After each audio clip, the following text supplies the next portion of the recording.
Welcome there, traveller. Please, take a seat, grab a drink, and enjoy the Sunday session. Well, let's just do the quick recap. For an hour and a half, Ryan described in detail some pretty visceral body horror and surgery horror. Understatement of the century. Yeah. It's also the first time that Ryan had to do a content warning on one of the things that he's put out on the internet. So, damn. Because listening back on that, it was pretty graphic. It was intense. It was intense. Yes. That all happened. Narlag has had the essence of Ygolinak extracted from him by Baba Lyzaka. And Irina is going into labour with the witch spawn. Think her brother's there? And her brother is there, essentially being there. Being as useful as a guy in a room in a birth can be. That makes me wonder, are there male midwives? I would assume so. And are they called the same thing? Or is it like it's such an old practice that there's a different name for both male and female participants? You know, that hey, we could Google this one that. might have to be a mystery for the ages. Men who work as midwives are called midwives. See, now that we're actually at a computer, we can Google these things. Yeah. We can always Google these things. It's That just is true. Yeah, well, true. But aside from that, Wick met up with Rictavio or Rudolph, depending which personality he's leaning on currently, which hat he's wearing or not wearing. Van Helsing. Yeah. And did a job at explaining the current terms of the deal. Sure did. Aside from that, I believe the current course of action is to ride the witch's hut all the way to Valaki. Yeah, that was the plan. That was the plan. And Oh no, we were going to we scouted out. That's and right, we it was- saw you're gonna go look for Korik. Korik. We saw a fire off in the distance or some smoke, and we were going to go and investigate. That looks important. But yeah, So we're gonna go look for Korik while I believe that's actually where we left Sam- off. Is where you guys were. While the birthing rites are happening. You guys were off searching for Korik and Spark. Ulrich was summoning his horse. I was getting the draft horses off the whatever you attach them to, the hitching post, so we could ride them off into the sunset to find yoke. Korik. Alright, a yoke. I think I landed in raven form on Ulrich's shoulder. Car. Sure. Okay. You guys are heading off east. You are riding out on the eastern road that leads out of Barovia towards into the clearing area between the village and the eastern forests. Within those forests is where like the main big stone gates, which I've actually got a picture for too. Those ones. Those stone gates are sort of amongst those forests. You guys came. Well, actually, your previous characters came through that gate when they first entered about Barovia. I'm sure Okay. some of us would have gone through that gate. Yeah, probably. Depends which way they came in, the east or the west into the valley. I just assumed I fell out of the sky. You guys are riding. Are you riding full pace? Are you riding at a steady rate? How would you describe your motions east? I'm working under the assumption that Wick is flying into the air and making sure we're heading the right way. You can work under that assumption. Well, we Well, don't I mean, have anything else to fly around now. If he is flying around and just making sure we're heading the right way, then probably going full pelt, because there's no point in not doing that. Sure. Seems reasonable. I can sort of like fly up above and sort of like scout it out and then like land back on Ulrich's shoulder and sort of peck him and go, Ah, it's a bird! Ah! Get this thing off me.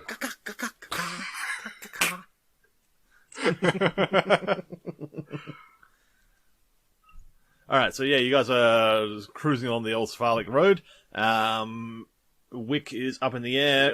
We're gonna take our horse down the old Svalek Road. We're gonna ride until we can't no more. Yeah, that was the reference I was thinking. If you can give me a perception check as you're flying up, Stop it, Mr. Mitch. Wick. Who, me? What am I doing? What aren't you doing?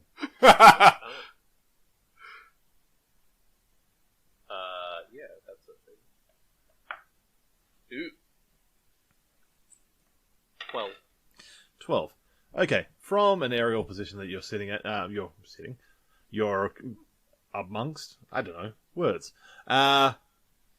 You can see off in the distance here, you can see like a little bit of smoke rising off in from the forest to the east, which is what took you on this path in the first place. You can see just like within the canopy of trees, just like the faint line that you can make out where a road sort of meanders through the forest. It sort of hooks a little bit to the northeast and then straightens back out again. You can see sections of that stone wall sort of peeking their way out of the top of the canopy.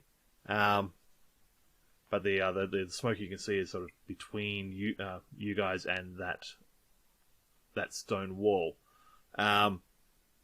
You can see the sort of last bits of the raiding group that was that was attacking Barovia are now sort of flying back northwest, back towards Castle Ravenloft.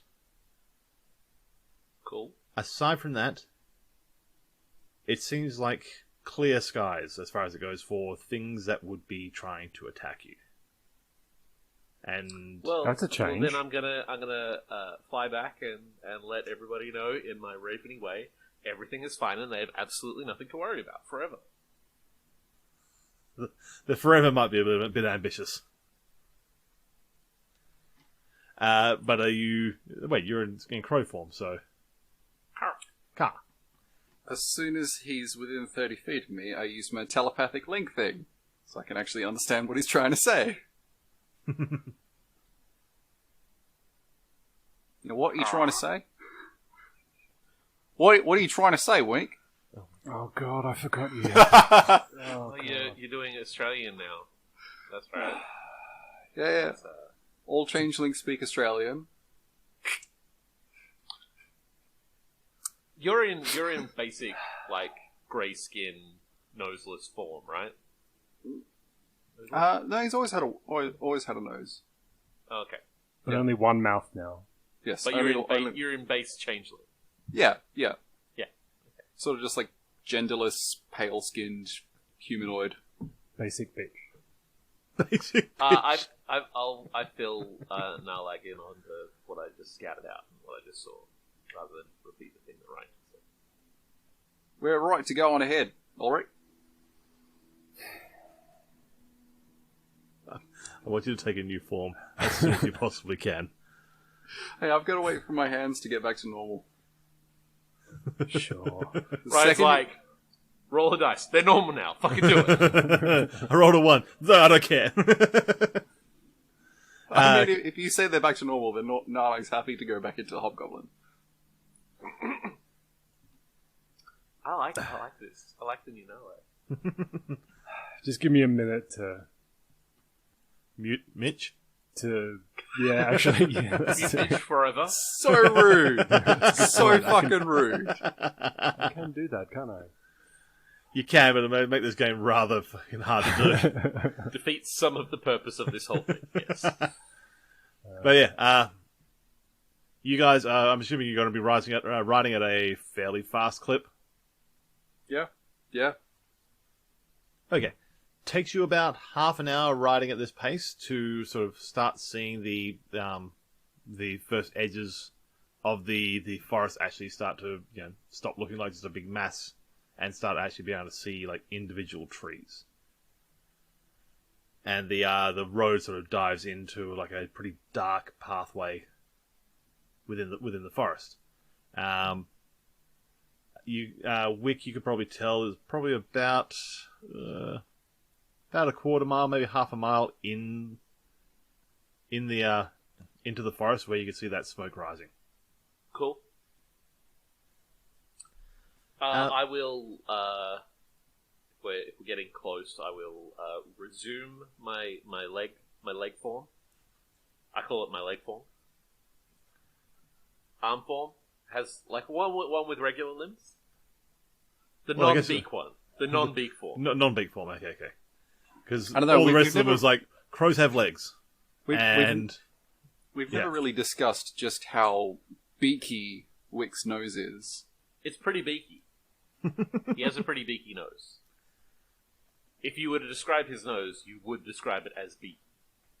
The one with arms. The form with arms. okay. You are now in human form. Human form could have been one of the choices you could have said.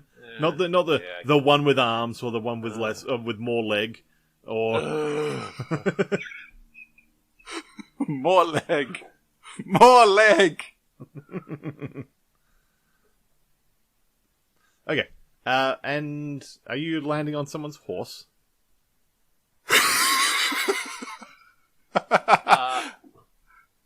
I think I might be like dinking on the back of Ulrich's horse. Just yeah. I sort of have perched on the back of on the horse butt. And His then name I is sort of- Rainbow Dash.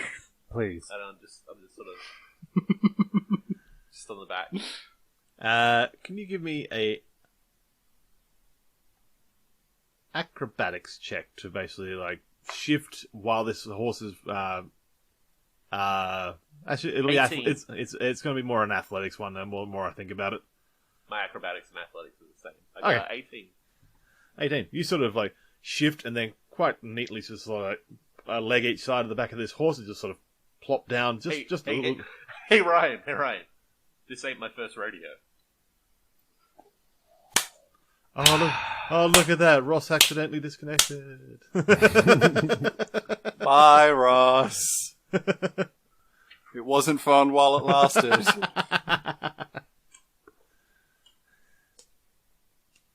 Okay, so yeah, you now have human form Wick behind you on your phantom steed, Rainbow Dash. Cool. Okay, all three of you can give me a perception check, please, as you are approaching the edge of the forest. Ooh, okay. Including my horse? 22. I would say probably not the horse. I He has know a better the horse has perception probably than I got do. better perception Ooh, than you I do. got But 17. Bad. I got a 5. yeah. A 5. Actually, no, cool. 6. A 6. Also, Mitch, one thing I forgot to sort of say at the beginning of this: for the time being, you're going to be working under the assumption you've got 2 levels of exhaustion. Okay. Just that's the way I'm going to mechanically put in the fact that you just went through major surgery. Valid. Yeah. Should have said that up front, but here we are. Okay. Wick, you got like a 20 something, didn't you? I got a 22. Yeah. You spot it first. One of the near one of the trees, right near the roadway where it sort of starts to dive into the actual forest. There is just like a worn ring, with about a meter and a half radius around the tree, and it's just sort of worn, maybe almost a good foot into the ground. Like something, basically like something has been tethered to the tree and has been just sort of carving a path. And it's, that's what you got. It's basically like a meter and a half radius ring around this tree. There's nothing there now. Not that you can spot. Should I roll an investigate?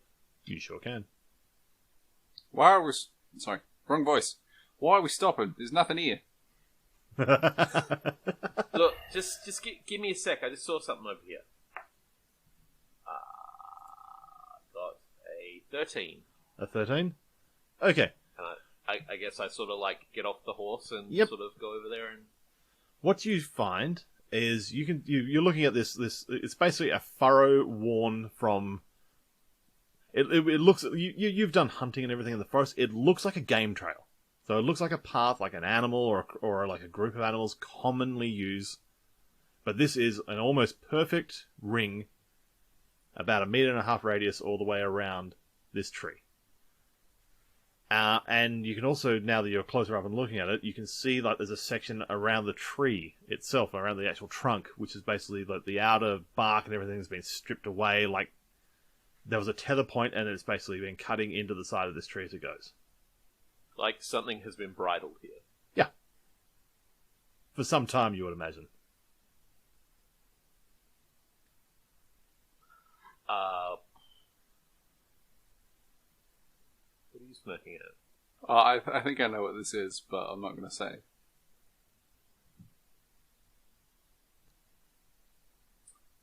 Are there any trails leading off from the circle? Roll Should I survival. roll a survival? The survival. A survival. Survival. It's a small weevil who's been knighted. And Graham, I appreciate the Rainbow Dash picture you got going on there. I've just been putting up I- images that suit what we're doing at the time. I got a 14 on survival. Okay. You can see on survival. You also you spot like fragments of rope, like that's been like broken away and worn away, and then you see like scraping style footprints, like tracks walking away from it and into the forest. Like something that's been walking sluggishly and dragging its feet a little bit. Fascinating. Is that towards where the smoke is? That we're sort of heading towards? It appears to be, yeah. Well, I'll keep an eye on those tracks and sort of like motion to the others and say, these tracks seem... Hold on. Let me get Wick back for a second. Hello. Hello. These tracks here, they seem to be going roughly where we're headed, so maybe we could just follow behind them, see if we see what made them. It's something, I don't know, like foot dragging? I ain't seen these kind of tracks before. Alright. But this is where we're going, so... Yeah. Since you've got the sort of the better like tracking and so forth, roll me a survival just for following this this track into the forest proper, and sort of guiding your comrades. Probably not on. It's not following the road. It's heading more directly. So you don't have a face of like high confidence going on right now. I got a 1. You rolled a 1. I Okay. rolled a 1. So I don't actually have very good survival. Either. I have good survival. Wick's more a city mouse. It's interesting that you term it that way. All right, you basically start leading your comrades into the scrub and the bushland and the forest off the path, following this trail of scraping footprints. Every now and then you find like some bark and everything knocked off a tree, and like little fragments of like hessian fibers of rope and so forth as you're going along. Hempen fibers, that's the word I was looking for. And about 10 minutes later, you sort of come to the realization that you lost the trail a while ago. Oh no. And definitely lost the trace of where the road was, or the path that you've come along. You are, in all intents and purposes, lost. Welcome to my life. Alright, bad news, chaps. We're lost. I feel like we should just get that out of the way right now. Mistakes were made. I'm open to suggestions on what we do now. How about you fly up and have a good gander? Yeah, I would say fly. Yeah. Take a nice good gander at the sky and just have a look, see what's going on. Alright, well, everybody just turn around for a second. And I transform back into a raven. I'm intrigued as to why they need to turn around. Is it really gross or is it just a little bit weird? God damn it, It's Graven. just... I mean, we didn't say that we actually turned around. You just said, okay, everyone turn around, and then you transformed. It's got some Fly style, like Fly the movie sort of body horror aspects of it. When it's partway through, it's just it's a whole thing. It just seems like impolite. You know? Actually, like, Don't watch me change. Isn't there a halfway form of it? I don't have that in the thing. The way we set it up, I don't have that. So. Fair enough. It's using part of a Were Raven stats, which is basically just giving him the ability to go into like a Raven form and human form, but no Were Raven form. Okay, flying up. That's cool looking. So flying up, you see that the smoke is, or basically, first of all, you can tell as the crow flies, you have not travelled a straight line. Or the raven flies. Yeah, you see what I did there? Yeah. He's onto it. But yeah, you can tell pretty quickly you've walked a pretty crooked path, and have ended up a fair bit further south than you thought you were at. To the point where the smoke that you could see rising before is now almost directly north of you. Where, yeah, had you gone a straight line, you probably would have made it 20 minutes ago. I'll fly back down and I'll sort of be like, car,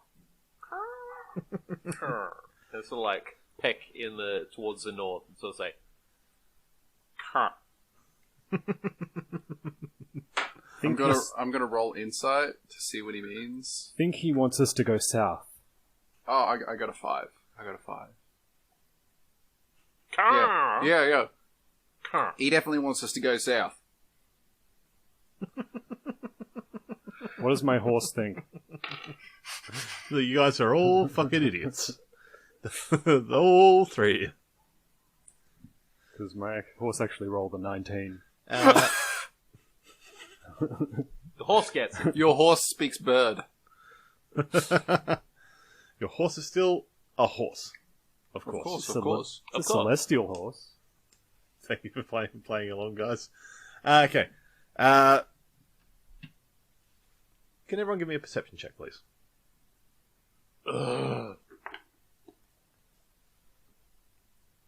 got a 19. I rolled 2 15s. So that's a 16 on my perception. I got to 8.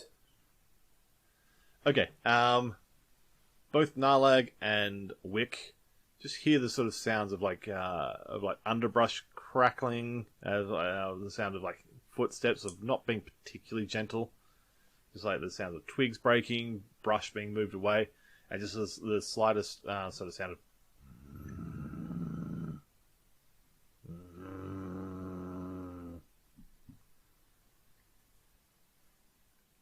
Can we investigate that? You sure can. Wait. Do you want to do the roll and I'll assist you, Ross? Nice way of saving that. I will pull my crossbow as well, investigating this, and I will.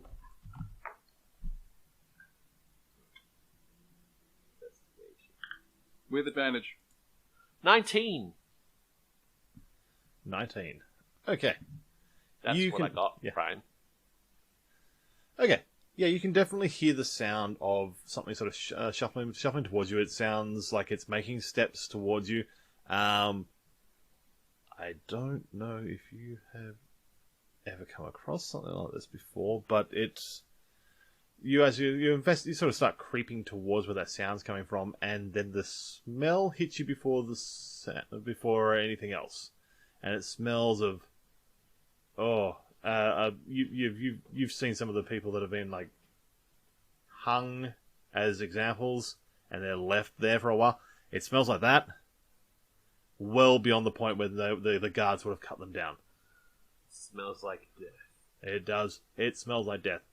And after a little while, you start to see the owner of said stench as this ambulant corpse is shuffling through. So like a corpse that takes sick people to hospital. Nah. No. I say hi. It took me a second to work out, but it's a zombie ass zombie.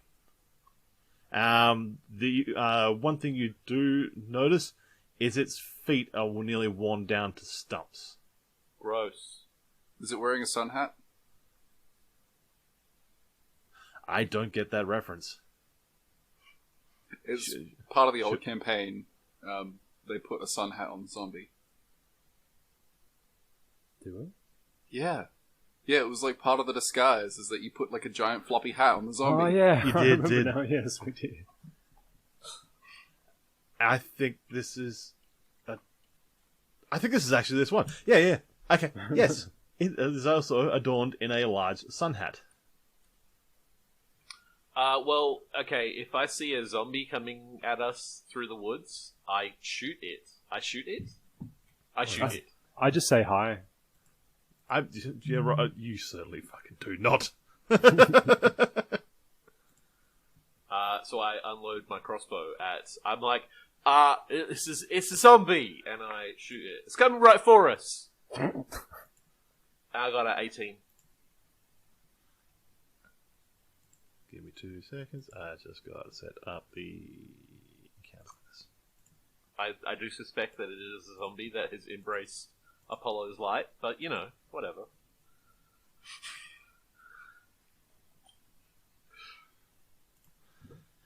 Okay, so you were firing at it. What was your hit roll? Sorry, 18.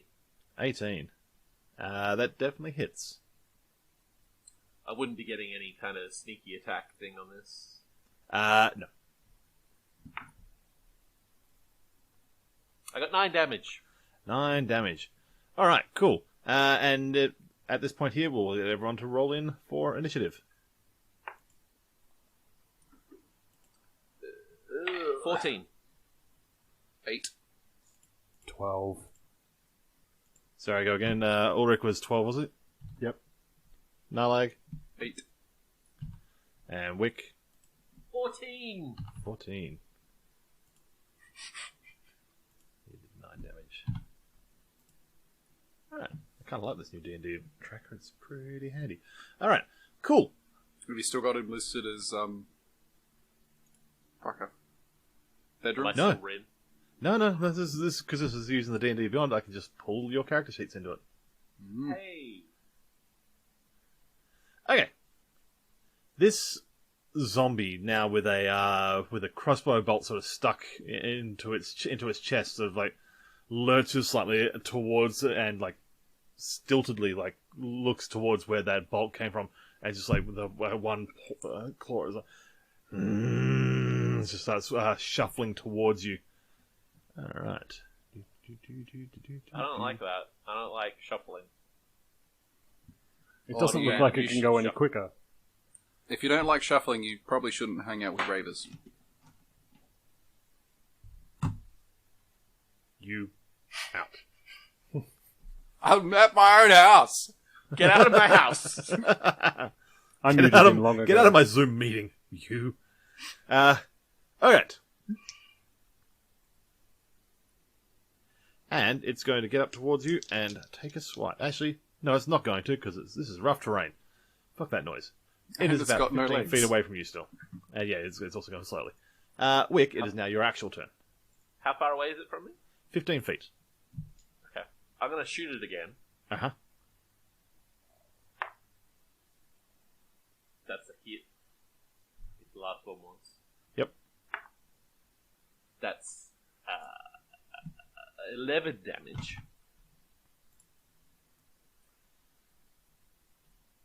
Yep. Anything else? And then I'm going to move away from it I'm going to move away from it. This is going to be a kiting battle. Is Graham muted, or has he just put a dumb picture up? I just put a picture up.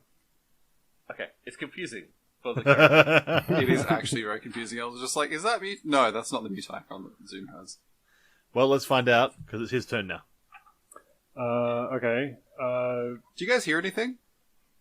So, if it, wait, we were on our horses, like... No, at this walking- point you were on foot. Ah, okay. Because I was going to do a trampling charge at it, but I guess if we're not on the horses, I won't be doing that. We're not horses. Of That is courses, true. of courses. Oh, wait a minute. This thing's undead. I'm just going to walk up to it and slice it with my sun sword. Your magic sword of undead killing. Yeah. Hey, Paladin, attack the zombie with your magic sword. I got to 17. That hits. Oh, as a bonus action, I activate my shield. Yeah. Because it's what you do. Yep. That is how the paladin do. Thanks, say Frank. Lovely pashmina shawl. The chameleon. I'm going to assume this takes radiant What? damage. Chameleon? That's nowhere near as fun to say. You sorry, you're asking. So What dumb That's damage does your 11. sun sword do to a zombie? 16 damage on the first hit. And then... Ooh, I only go to 11 on the second attack. Oh, only That misses. 11. It misses, okay. Well, that's me. Mr. Narlag. Nalag P. Nalagino. What? I don't know. I forgot what your full name was. It's not even that anymore. No, it's not that anymore. It's at the moment you know it as just Narlag. Nalag Q. Nalagson. Narlag, son of Narlag. Narlag's not even a son. But I'm gonna Eldritch Blast it. Yeah, fuck. So that is a 16 and a 17. They both hit. Yay. Yeah. Yay. So that is 11 damage total. Across the two. Cute. Yep. Alright. This big boy is going to go shuffling up to Ulrich. And taking 2 swipes at him. This Shuffling seems up like it's- to, given he's already at me. Well, okay, Cool. yeah, true. This seems like a slightly stronger than normal zombie. You've It got a sun is. hat, of course it is. He's a special boy. It's protected from the sun's ray. The one single ray is where Barovia. Alright. Actually, I wonder if that's a defense against my sun sword. Plus 1 defense against. Hey, I mean, it could be. Oh, we should. Alright. I'm assuming your AC is ridiculously high currently. You are assuming correct. So it's like 24? 23. 23. Okay, so only my crit hits. Only.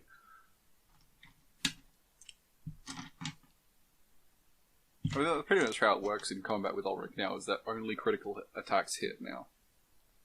Yeah, it gets a bit that way. Alright. It does... What's that? 9 plus 4... 13 bludgeoning damage. Plus... 10 necrotic. Damn, son. Ouch. That obviously is a little bit more impressive since it's... that was a crit. Ow. Is what I say. That tracks. What does necrotic do to me again? It's just a damage type in case you have no resistance to it, which I don't think okay. anyone does. But it's sort of, as it's like swiping it with the claws, it's like, no, leave. I didn't hear that very well. Cool, that works then. What did it? What? What? No what? leave. I thought he said gnarly. Yeah, fair. Dude. Wait. Tubular.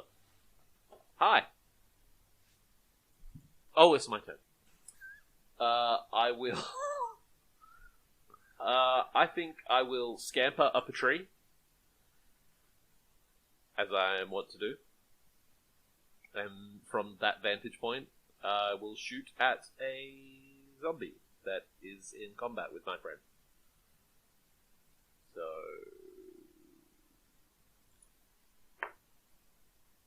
I roll the crit. Is it 20? Yeah. Is that one? Ooh, That's a 12. It's a 12. I picked it up. Hold on. Okay, it's a 10 then. It's that one. Ooh, Eight. that's an 8. So that's a sneak attack, and that's a bunch of things. That's a whole shitload of dice. I'm gonna blow his fucking head off. So 8. That's 15. Mm-hmm. Plus, so that's 21. Plus 31, 36, 40, 45, 40, 48. 51 damage.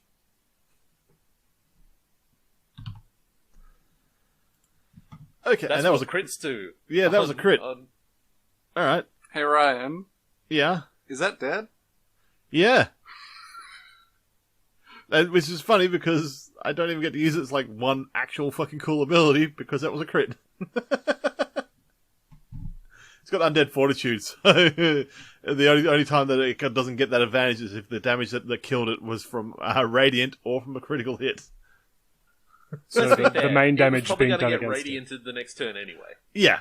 The very next turn is like, book, done. But yeah, this thing here, your crossbow bolt just basically rends through it, and like the bottom jaw is pinned to the ground now. It's a whole graphic scene, and this whole thing sort of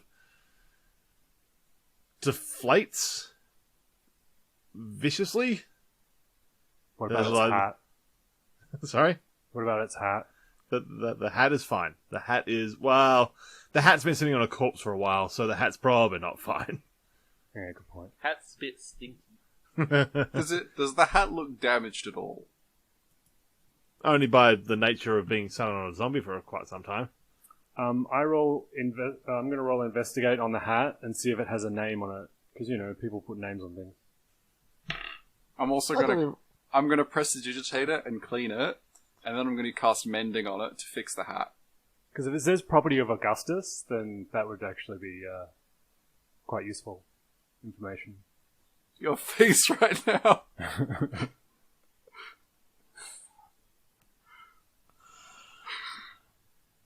Okay. How you doing there, Russ?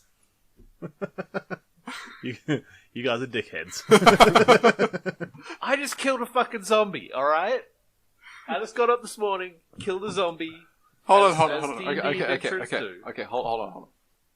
Da da da da da da da da da. Is that better? A little better. Okay, Feel better now. good. But yeah, Shut up. zombie is dead again. And the hat is somewhat cleaned And repaired. and repaired. It is a wide-brimmed straw hat. No obvious markings, because I don't believe it actually was one of Augustus's own hats. I'm pretty sure he pinched it from somewhere along the way. But yeah, Checks out. yeah. Anything else you want to check out while you're here? Is there anything in the Do you zombies' remember on bodies? the zombie? Yeah, like, is there anything actually on the zombie's person, or unperson? Or non-person. You look like on the side of their lip, and it has the serial number for the zombie. If all the paperwork's in order and all that, like the zombie registration. Unless they filed it off, unless it's a stolen zombie. Could be a stolen zombie, is what I'm saying. Could have forged the dentistry. This could be like there could be a zombie chop shop around here. You don't know. I want there to be a zombie shop around here somewhere, because that would be baller. It's like, pimp my zombie. Yeah, we gave you Drive a a zombie in, they spray paint him a new color, they shuffle out. They put spinners on it. and shove a PlayStation inside it somehow. So, picking over this, you can see around its neck, it's somewhat sort of almost garroted itself, but you can see like there are just rope burns and where it's been straining against a rope for quite some time. That rope is pretty embedded into its neck meats. This zombie had clearly suicidal tendencies. Such a shame. We're not here to yuck anybody's yum. But yeah, you can sort of tell. Well, Wick, you're putting two and two together. There's a really good chance this is what you've been tracking. Good job. Yes. Like, The shuffling footprints and the you can see you're seeing the remainder of the rope, and it's matching up with the rope that was around the tree. Yeah, this thing has been shuffling around for some time. That's why the feet are worn down. It has worn itself a furrow, and of course it's a zombie, so it doesn't exactly regenerate in any normal ways. So yeah, given the enough time, and then you pin it to the ground with a crossbow. Yeah, you successfully led us to the thing. Super dead. Yeah, Good job. You're going to make me feel bad for killing a zombie. I'm not trying to make I'm you feel sorry. bad, but Mitch is. Look at it. Yeah, I'm trying to make you feel so bad for killing a zombie.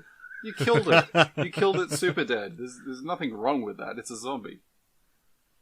Are you still in the same spot on your chat? Am I pointing at you right now? I took myself off of my own vision of chat. Why? Yeah. So that way I can see bigger portraits of you guys. Ah. I didn't realize you... Oh, okay, yeah, you can do that. Then I put it onto grid view so I can see all three of you rather than it just focusing on whoever's talking. Yeah. Hide self view. There you go. So I can stop being distracted by my own fault. There. Okay. Wick, at this point, you know that the that fire that you could see before is basically due north. I guess we head out in that direction, assuming there is nothing of note to be gleaned from this zombie.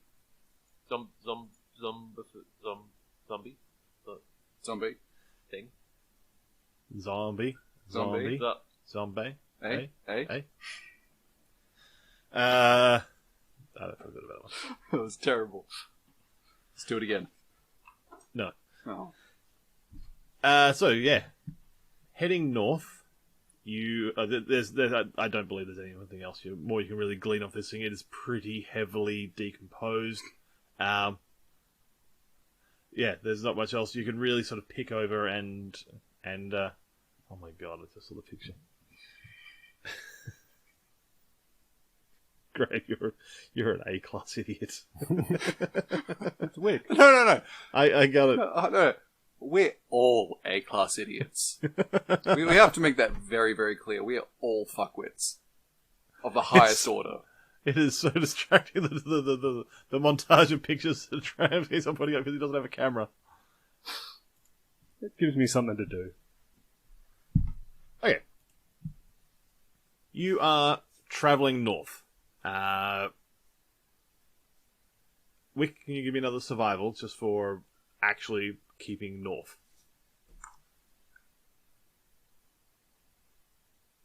How funny would it be if I rolled a 1 again?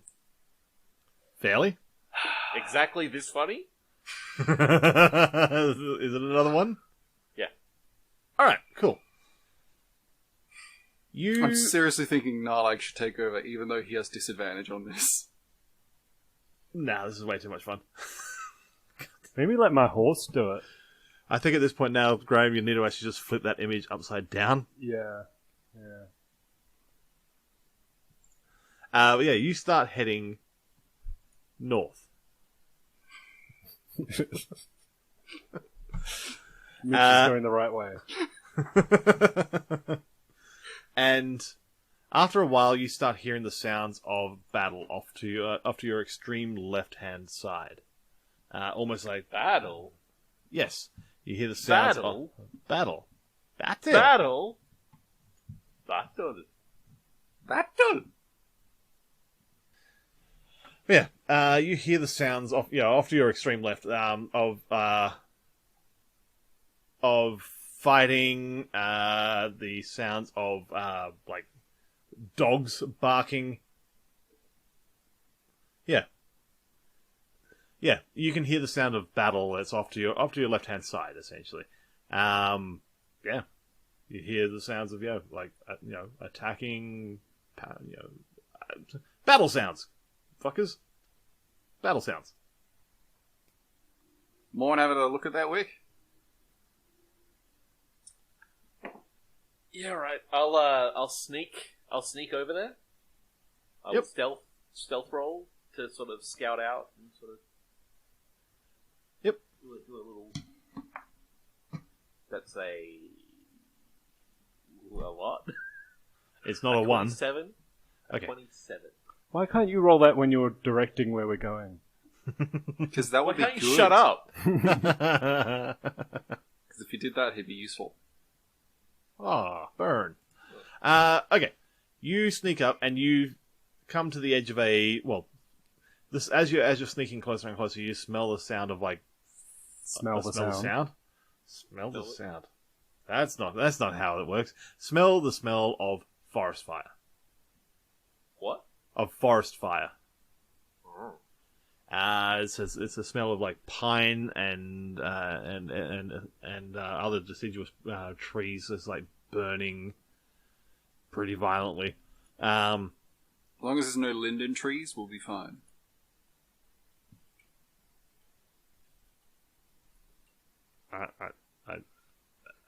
Ross knows what I'm talking about. You don't know what I'm talking about.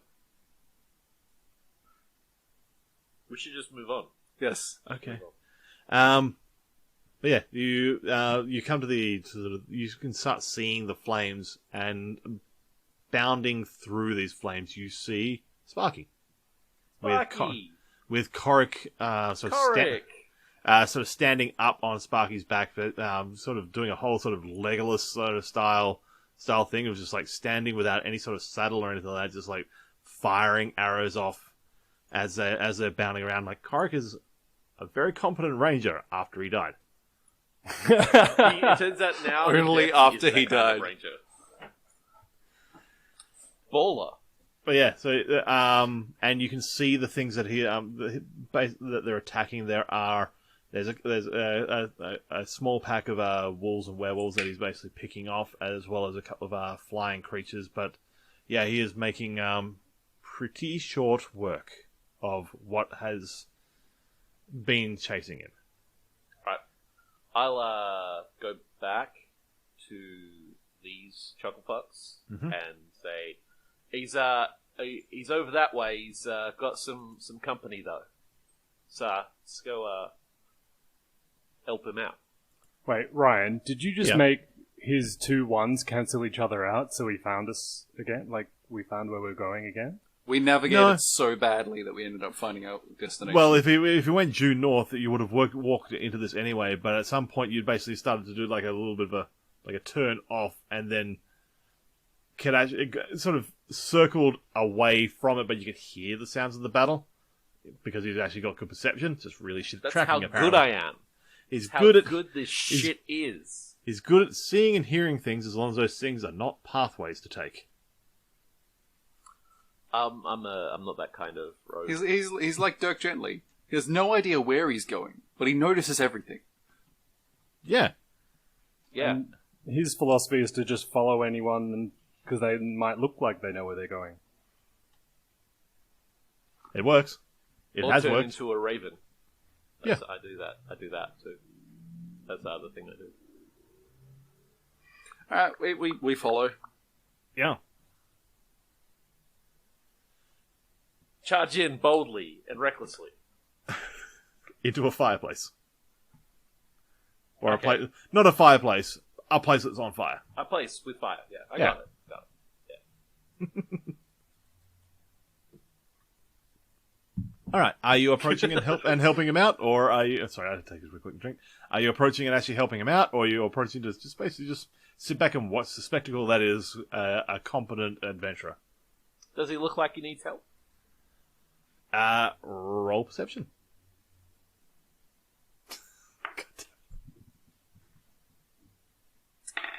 27. 27. 15. 17. Looking at it, like he's definitely skilled, but at the same time, at his own paces here, it's going to be a little while before he cleans these things up. So it's What not. else is He's there? not going to die, but it'll make his life a bit easier if we do help. What else is left? Well, maybe with Narlag in his current non-magically disposition, we should sit this one out. You know. No thanks. I'd rather we helped him. But you lost all your powers before, right? That's what the witch took out of your organs. I thought you didn't have any magic anymore. Apparently, not all the powers went away. Oh, that's Looks to be I've still got some magic. Not sure where Well- from, honestly. well. Why don't you show us what you got there? All right. Alright, so we're just letting Narlek go in by himself? Cool. Well, Is that no? I mean, I can, but what I was gonna do was just sort of go up to those two chuckle fucks, Wick and Ulrich, and twin spell haste on both of them. Right, Haste doesn't do anything for me. tough shit. Wait, what do you mean it doesn't do anything for you? It gives me defense. Doesn't give me anything else. Gives you an extra attack. It doesn't give me an extra attack. What? Well, it doesn't give me an extra good attack. Okay, yeah, it doesn't give you an extra good attack, but gives you an extra attack. So suck it up, and you'll And take. if I'm shooting my crossbow, it doesn't give me an extra attack anyway. Suck it up. You're getting you're getting haste. You can run into battle slightly faster. So yeah, twin spell haste and on Ulrich and Wick. Right, slap. You two go get him.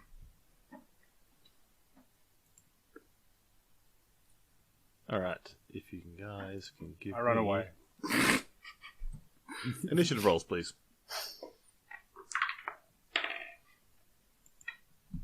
11. I got a 20. Wait, does haste give me better initiative? Might. What does haste do? Hey, I can look that up. If I have a thing here.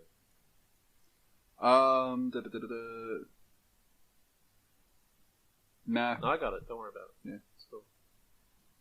Good search. I got Ooh, it. bonus 2 AC. Oh boy, because you need that. Oh boy, oh boy! Here I go killing again. Can you put because you can add a condition on D&D Beyond, but can you add haste or something, or does it not do that? I don't think you can. No, you can't. Okay. I should probably have described that a bit more. You should have done cool shit. Yeah. You Yeah. should have done cool. Yeah. It's like, sorcerers. Like, I just walked up and cast a spell. Yeah, no. So Narlag reaches into his little bag o' tricks and pulls out a little bit of licorice root, sort of chews on it for a little bit, and then just like slaps his hands on both of the guys. Just goes, righto, get him! And they I'm feel gonna a start- rush of energy. Ulrich starts talking really quickly. Did Ulrich give me an initiative roll? Oh, 13. All right. All right. All right.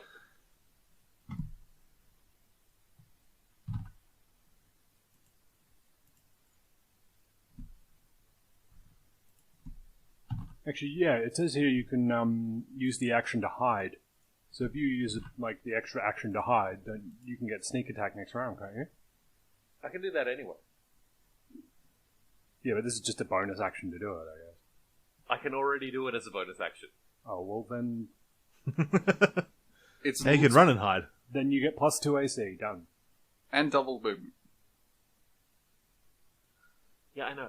I was just. I've been through this with Wayu before. He made a big show and dance about putting haste on me, and I'm like, it's not a thing that benefits rogues. It's not a thing that benefits rogues. We're already pretty hasty. It's still nice to pretty have. hasty. I mean, the alternative was turning you both into T-Rexes, but I felt like that might be a little bit out of place. And that, Yeah. what's his name? Korik. I mean, Korik might be a little bit confused. I'd also wager that both, well, I don't think Wick could technically actually be polymorphed. That's interesting. Anyway. Interesting. Because that would be counting as a shape changing, yes? I suppose. I do shape change. Anyway, you see this cloud of ravens swoop down and start circling around Korik and pecking away at him. And let's see. Hey, not cool. You're That's giving just- us a bad name, fellas. Yeah, that's just racist. Who then sort of fires back.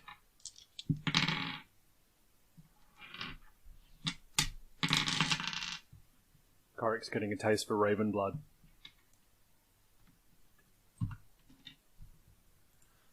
Wick, it is now yours. Basically, Wick. You can see Korik basically firing arrows at a quick rate into the swarm of ravens that are basically circling around him, and just every now and then one swoops through and you see a little gash open up on the bits and pieces of his flesh that are still there, and yeah, Is that Yeah. the only thing he's in combat with right now? directly yes. There are also wolves, werewolves, direwolves, that are very similar to sort of jam as to what you came into when you guys were escaping from the castle. Anything dead looking? Korik? Fair enough. In fact, I am going to use my haste after all of that bitching and moaning about not needing it. I'm going to use my bonus haste action to hide. Yeah, no, that's how So many hides I'm The going thing to I just suggested. Yeah, that's what I'm going to do. Because it says a bonus. It's just an additional action. It's not using my bonus to do that. So I'm going to hide. And then I'm going to do a sneaky attack on one of the werewolves. I'll pick Yep. a werewolf out that's close to moi. Sure. And I will attack him with my crossbow. Mine crossbow. 26. That certainly hits. And then I do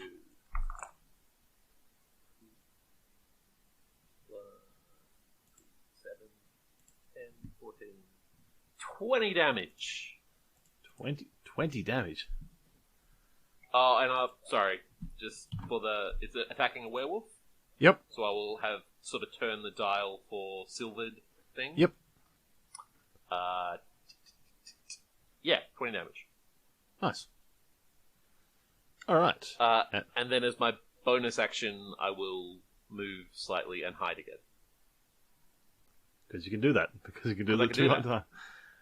Because I'm hasty. Because he's hasted. That haste, it's so useless, isn't it? Don't be shitty. Auric. Be more shit. Fuck you, you're a horrible person. I run up to where Korik is, and how many things are attacking him? There is a swarm of ravens on him. I'll start attacking the ravens. Sure. Just because I want to get close to someone so I can have...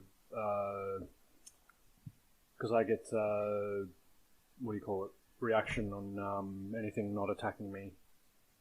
What's your attack roll?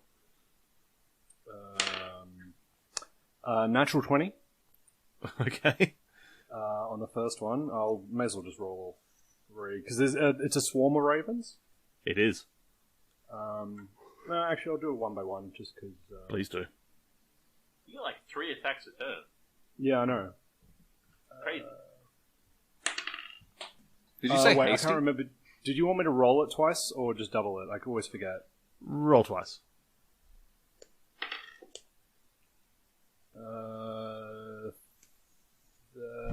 16 damage. Okay. That is marked. I got to 19 on my next attack. Yep.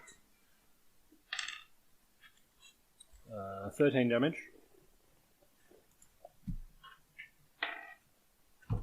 Yep. Got to 19 again. Yep. And 12 damage. 12 damage. Okay. So in 3 quick swipes with the I'm assuming this was with your sword, right? Sorry? I'm assuming this was the sun sword. Yep.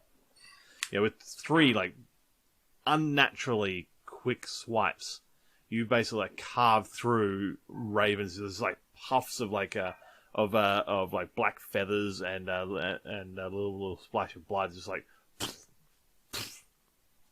off to the sides as these swipes come through. And Take that, you demon spawn ravens! Must kill all ravens! But yeah, you've basically the ones that haven't been killed are flying off at this point. Nalag, it is you.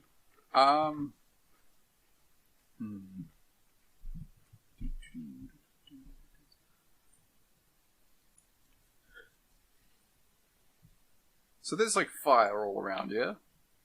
Yeah, there are little spot fires all around. It's not like raging fire in the places he's fighting at the moment, but you can very clearly tell that Sparky has been doing what Sparky does and breathing some fire around.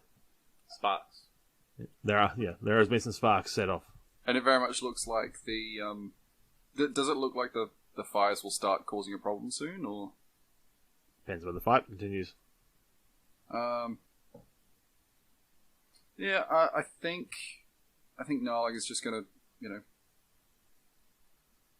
nice crystal sphere that you have there.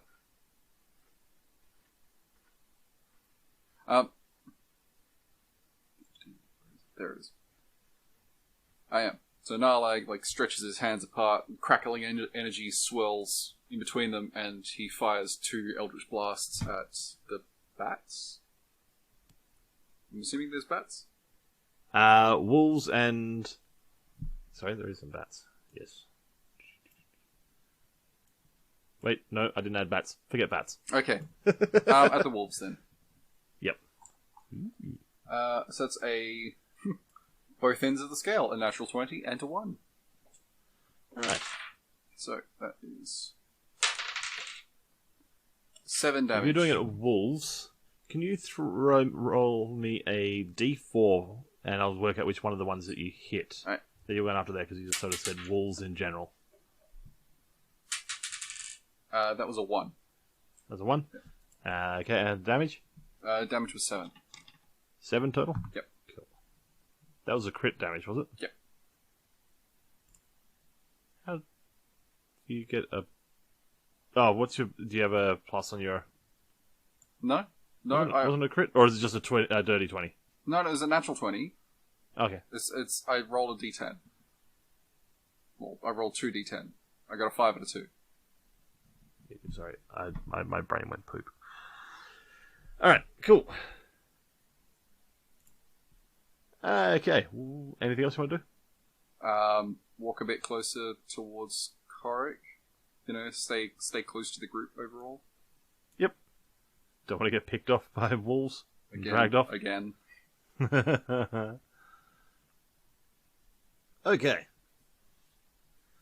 Wolves. Wolves.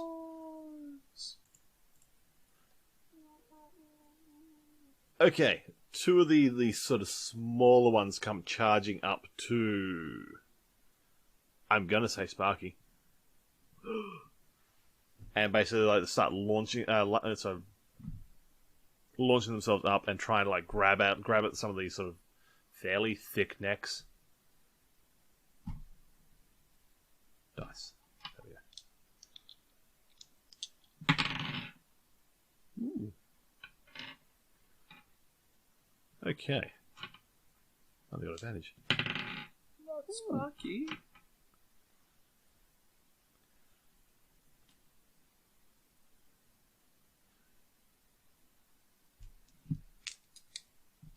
D4s, not D6s.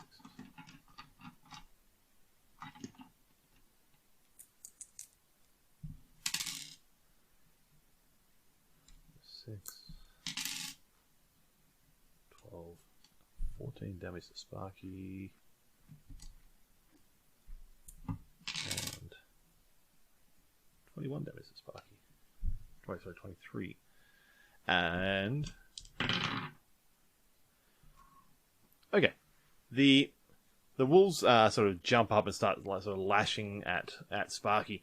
And one of them like gets its teeth that are really dug into sort of the meaty side of one of the necks. It starts to actually drag Sparky down to the ground.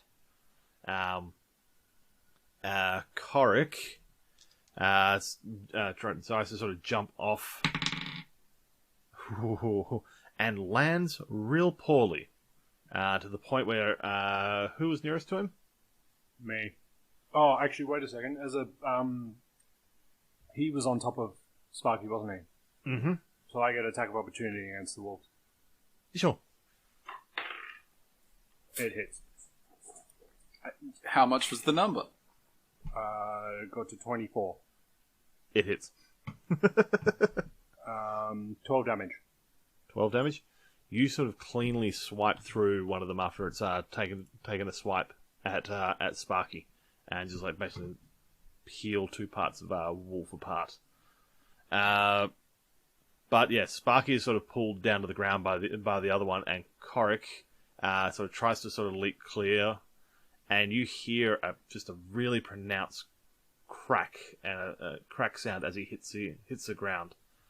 And he sort of drops to one knee and is just like holding the lower part of his leg. Because he rolled a 1 for his dismount. So he did a superhero landing, but he basically broke all of his leg. In other words, He did a superhero landing without being a superhero. Yeah. He did a bad landing and broke his fucking leg. Badlands? Badlands. All right. A couple of larger wolves basically start. One of them goes after Sparky. One of them goes after Korik. The Sparky one.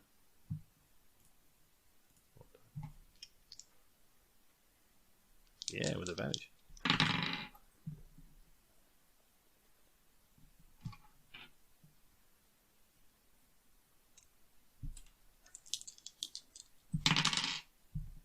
Alright, does another 10 damage to Sparky, and on Korik,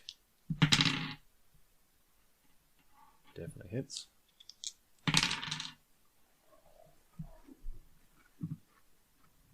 Sorry, it's not less exciting when you're just hearing me roll against myself. I mean, Korik's technically a part of the party, so... Yeah. Okay, basically, you see this whole little scene here. You see wolves basically dragging Sparky down to the ground. Another one sort of pouncing on him once he's been drawn down. They're both sort of trying to tear at like the backs of the neck, and they're basically doing what dogs do in dog fights. Which neck? Well, that's why I said necks, plural. Right. and another one has pounced on Korik, who has fallen off the back of Sparky quite awkwardly, and he's whelped out in pain as well. Wolverine is very distracting. Persnickety, persnickety. But yeah, it's a bad look. There's a lot of wolf on wolf action, and it's bad. Bad wolf. The two werewolves in their hybrid forms come stalking up. One is going to go. Where is he going to go? Yeah, they're going to split between Korik and Sparky as well. Actually, no. Sorry? No. They're going to sort of see that their minions have sort of got this under control, and they're going to go after Ulrich. Oh no.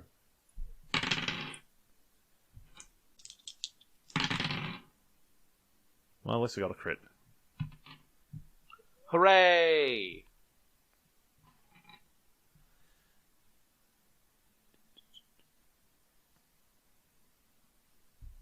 Scroll down, dickhead. There it is.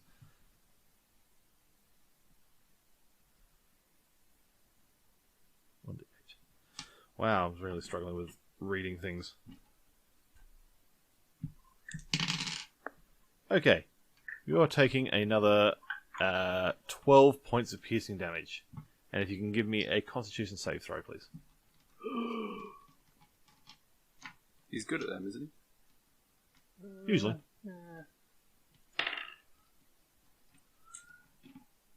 17. 17? Yeah. Alright. Cool. And they've got...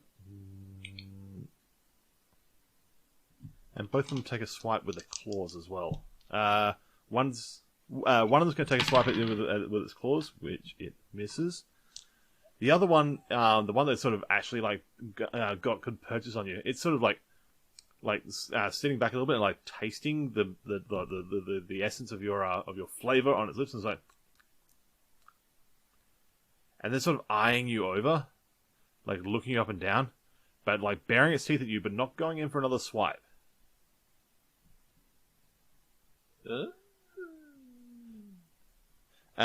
Korik.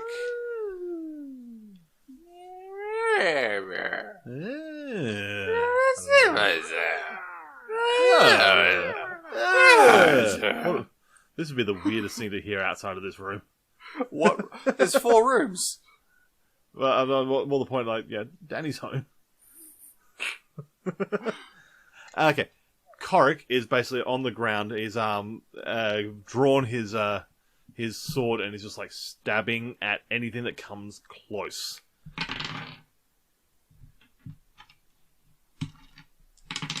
He takes a couple of swipes at one of the wolves that's sort of like gnashing at him. He's got like one hand holding it back a little bit and just like stabs it behind the neck and then like pushes it off to the side. That's knocking one of the wolves out of the fight. Wick. I don't know. As he springs back into action with his spring-loaded chair. I got it off eBay. I would say The Acme spring-loaded. Acme Industries. The spring-loaded chair. So I'm hidden You are. still. I will. What's attacking Korik right now? Many wolves. He's got one larger wolf on him now because he's dispatched the other one that was on him. All right. I will, from my hidden spot, take a shot at said wolf.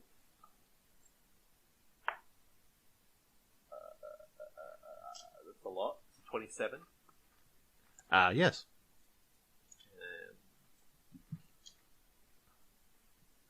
Kaboom. 7, 9,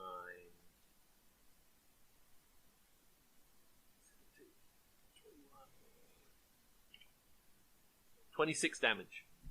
Jesus, not bad. I want to take a level of rogue just to get sneak attack. Paladin with sneak attack. Stop playing the numbers. Yeah, Paladin with sneak attack is fucking broken. If it wasn't for the name, I would. If it wasn't for the actual mechanics of it, I would say the name would say that he's not probably going to be sneak attacking anyone. Plus, But Also, I get 5 dice at level 10, which is a lot of it. You'd only be getting your sneak attack would only be getting like 3d6 at lower levels. is it only like two yeah, at it's level 1? 2d6 at level 1. But also, Yeah, you have to be using a dexterity weapon. Yeah, that's the thing. Okay. And I will sort of divest myself of where I am, or I'll scamper up a tree and hide up there. All right. At this point, Sparky's now got his own initiative because he's not just being a mount, and he is basically gnashing out at the wolves that are on him and trying to shake them loose as well. Well, the one that's still actually on him. All of them at once. Did I kill that wolf? You did not. You did a decent amount of damage, but that one is a dire wolf. You had to get on close to the microwave for that one, didn't you?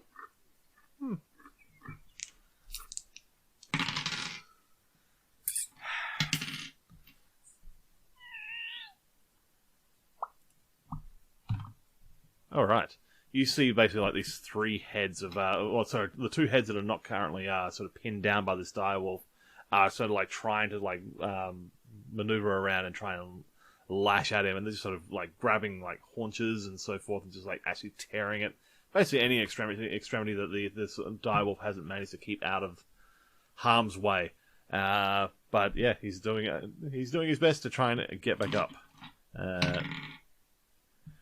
He pushes himself up off the ground with one wolf sort of pinned to the back of his left hand neck, and is like pulling himself back up to full stride and just trying to shake this wolf off his neck.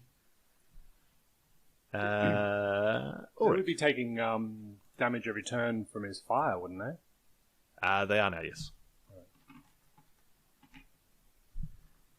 Auric is yours. I attack these big wolves. These are the werewolves, yeah? Yeah. The werewolves that are on you? Yep.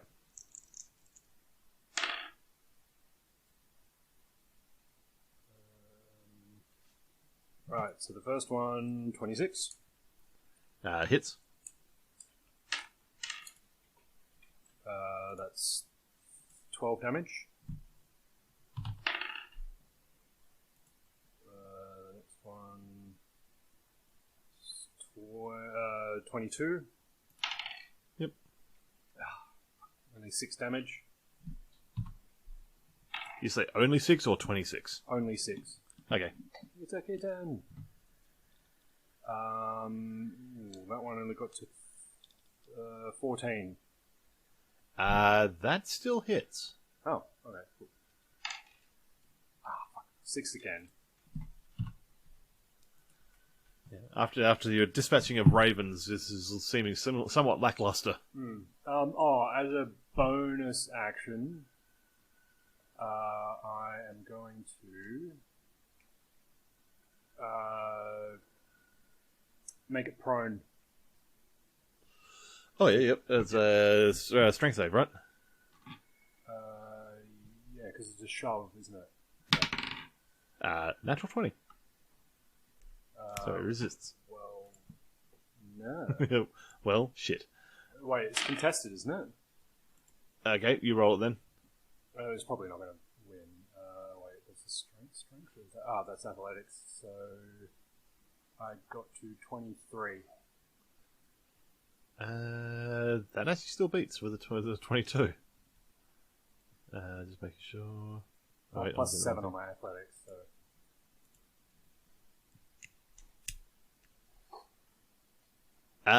That actually beats because the strength rate is not high enough. Yeah, it's down and prone.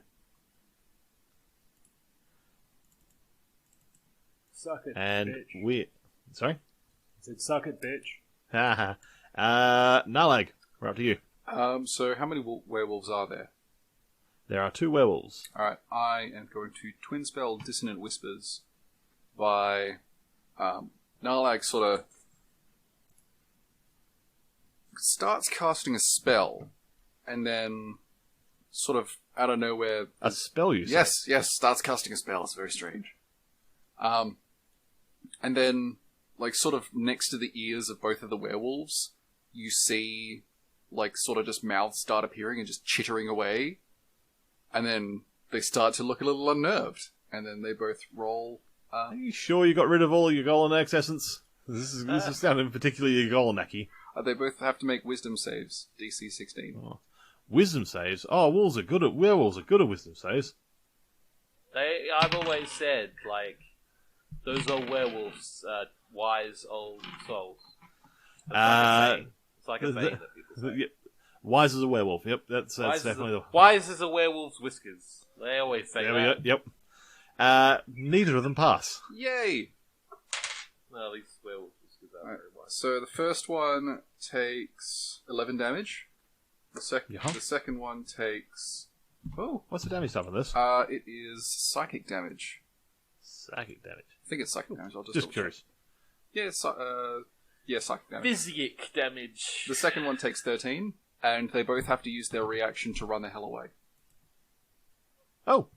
They can't run into dangerous terrain, so if they're running into fire, they just won't do that. But yeah, And they do that straight away or on their they turn? use their reaction to do it. Oh. So both of these guys start moving away. Yes, Ulrich, we know what you're going to do. No. It's more. So one of my auras. No, I'm just they're trying to not find it. counted as feared.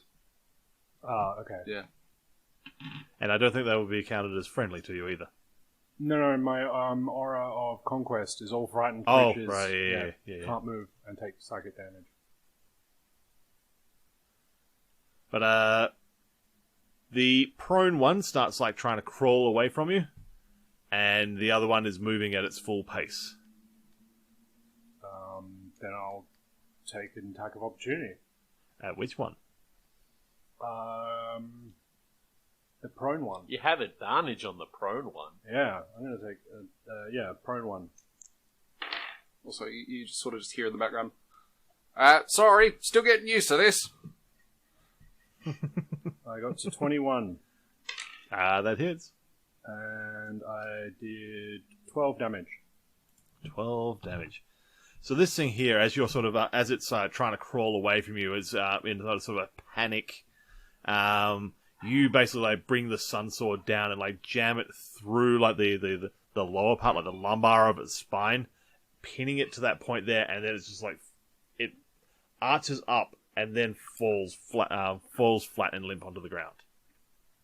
Okay, dire wolves are going to continue. Well, one is basically going to continue to try and hang on and bite down on Sparky,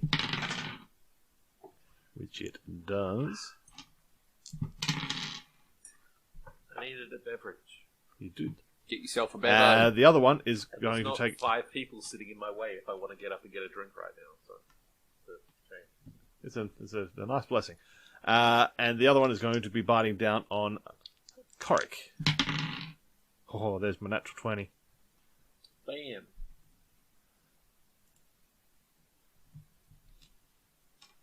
How many turns of combat has been so far? This is the 6th round. Oh, sorry. No, I haven't been hitting the next thing. No, it shouldn't be. It's only like being. No, it's not. Yeah, I just realised Second I haven't one. been actually hitting the next. So that's Only had like 2 turns. you've only had 2 turns. Yeah, sorry.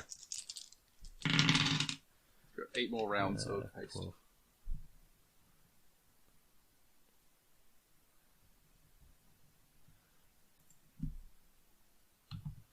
12. You basically see this this wolf is basically like going absolute ham on Narlag while not Narlag on Korik while he's down on the ground. The dissonant whispers on that werewolf. How long does it last for? Or is it just the one move away and then it's It's done? just their reaction. I just realised I should have attacked the other one. Because my sentinel, I don't think I've even read this for ages. When you hit a creature with an opportunity attack, the creature's speed becomes 0 for the rest of the turn.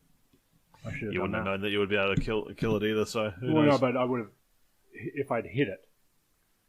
If it hit yeah. the one that was running, then but it doesn't matter. Anyway, all right. The werewolf that still exists is coming in and basically going in on Sparky since it's going to get the advantage. Going for a bite. Both hits. 8 damage with the bite.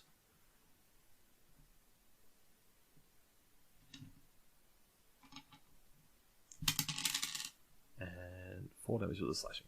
Yeah, basically this hybrid form werewolf sort of wades back into the battle and starts basically like biting and clawing at one of Sparky's other heads, basically trying to stop it from taking down the direwolf that's already on Sparky.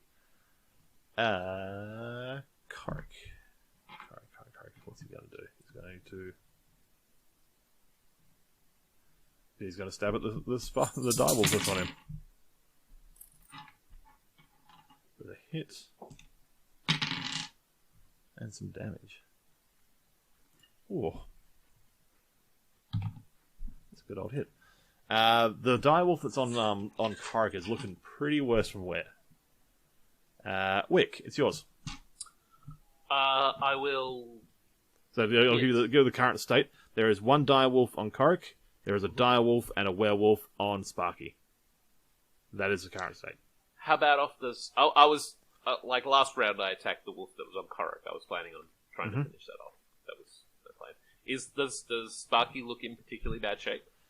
Sparky's got like a lot of blood pouring down one of the left handmost neck, and wherever the blood hits the ground, as you see, like there's little pockets of fire start firing up. The direwolf that's on him is actually taking a little bit of damage from that. Let's actually mark that. There we go. But yeah, he's looking pretty messed up. Not to the point where he's like beginning to like show like that he's waning in stamina, but Okay. yeah. If it looked like Sparky was in particularly bad trouble, I would shift to that. But otherwise, I will try and hit the dude that is attacking Korak. Yep. And I am a hidden attacker at present, so I have advantage on this. Mm-hmm.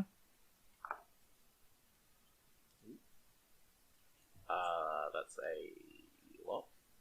23. Yep. And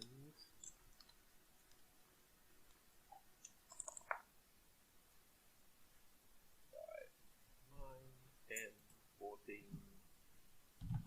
16, 22 damage. 22 damage. You lay a bolt into the side of this direwolf as it's like trying to like it's like gnashing its teeth towards Korak, who's trying to like while he's pinned on his back push this thing away. But then you can hear the sort of the soft thud of the bolt hitting its side, and the wolf just sort of starts like leering forwards, but just dropping under its own weight, not using any of its strength.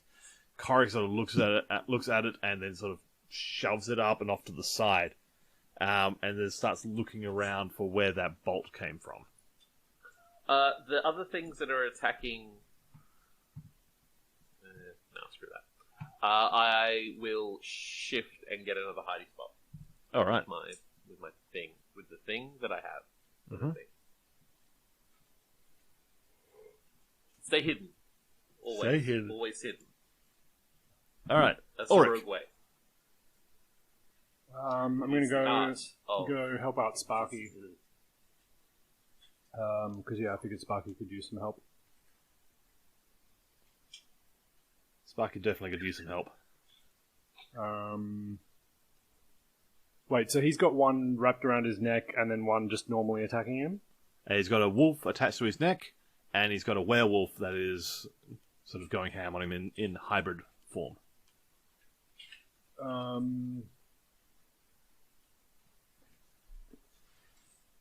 Does either of them look worse than the other? Or? Well, they both look pretty bad. All right, I'll go for the hybrid. But, yeah, one looks more damage than the other. 27 On the werewolf? Yep, that definitely hits. on the hybrid. Yep. Fucking hell! Keep rolling ones on my damage. 6.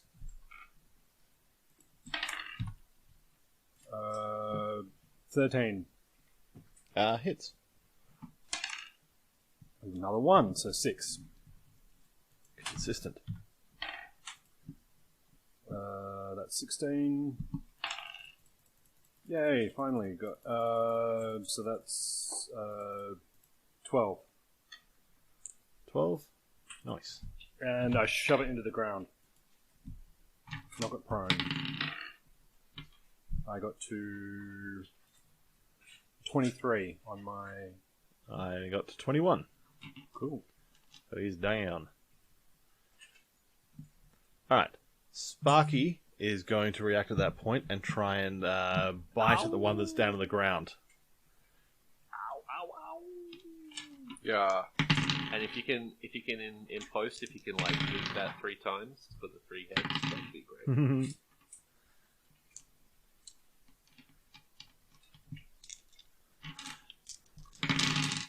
Alright. Sparky sort of lunges forward at this prone one here, and you just between the two heads that are sort of free and able to attack, basically tear this thing limb from limb. Cool. Taking that one out of the fight. Nalag. Now, There is one dire wolf currently attached to Sparky, and that is it. alright. Nalag is going to have some crackling energy writhing between his hands, and it's going to shoot out and hit the direwolf with some Eldritch Blast. So that is...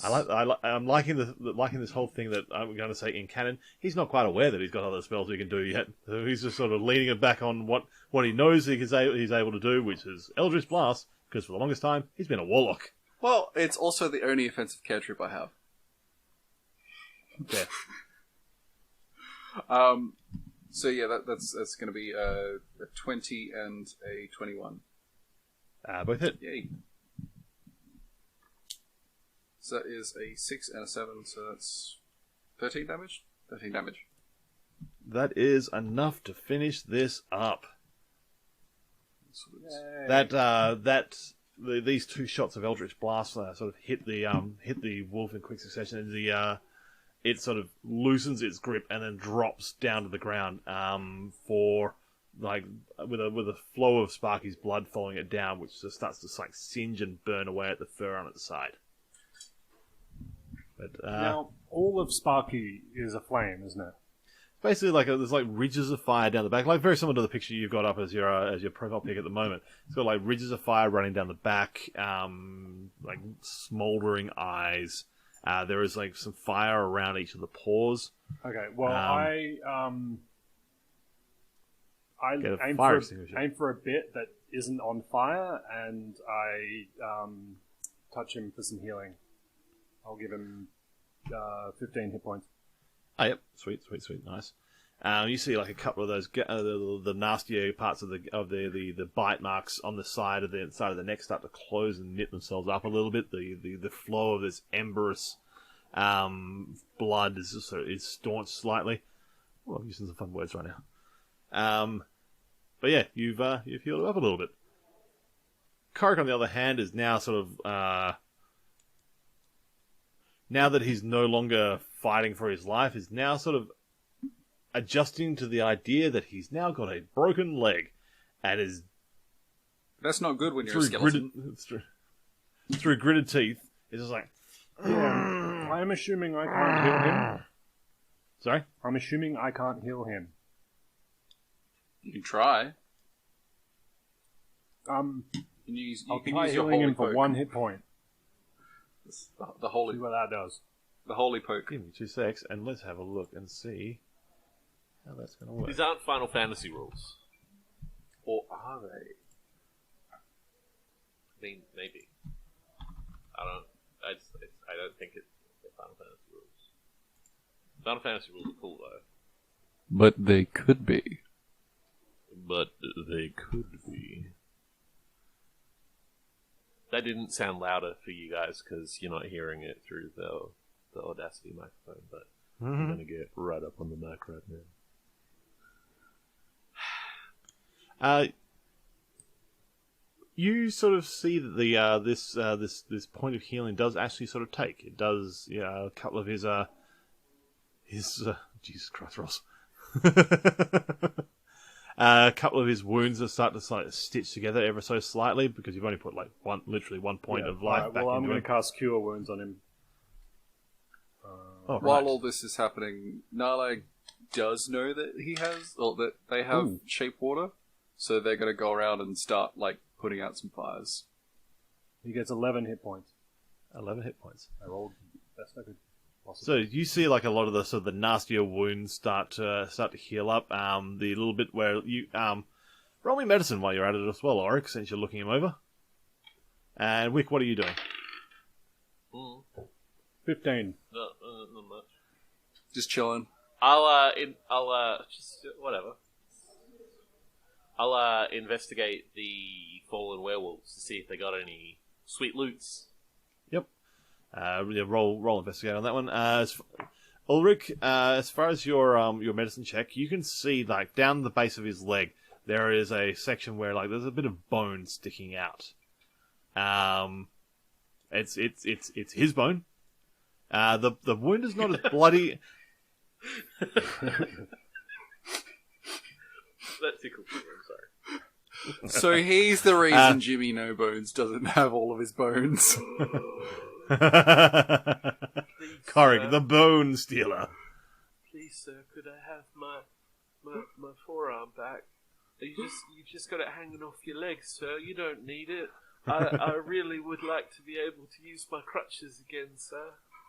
My arm just looks like wet spaghetti hanging by my side. It's like that bit from that Harry Potter movie. Did you ever see that one? It's sort of like that. It's like a link of sausages, but a couple of the casings are empty. You don't like that one, Mitch? Yeah. It's just a very disturbing mental picture, I have to say. Okay. Yeah, you can Ulrich, you can see though a section of his leg bone is sort of sticking. His leg bone is not currently connected to the other half of his leg bone. The leg bone's not connected to the leg bone. I point over to the forest and say, "Oh, I think we're being attacked again." And then I grab his leg and put the bone back the way it should be. How convincing is that lie? Roll me persuasion first. No, deception. Deception. Oh wow, actually, because I'm charismatic. That's right. Yeah. Charismatic AF.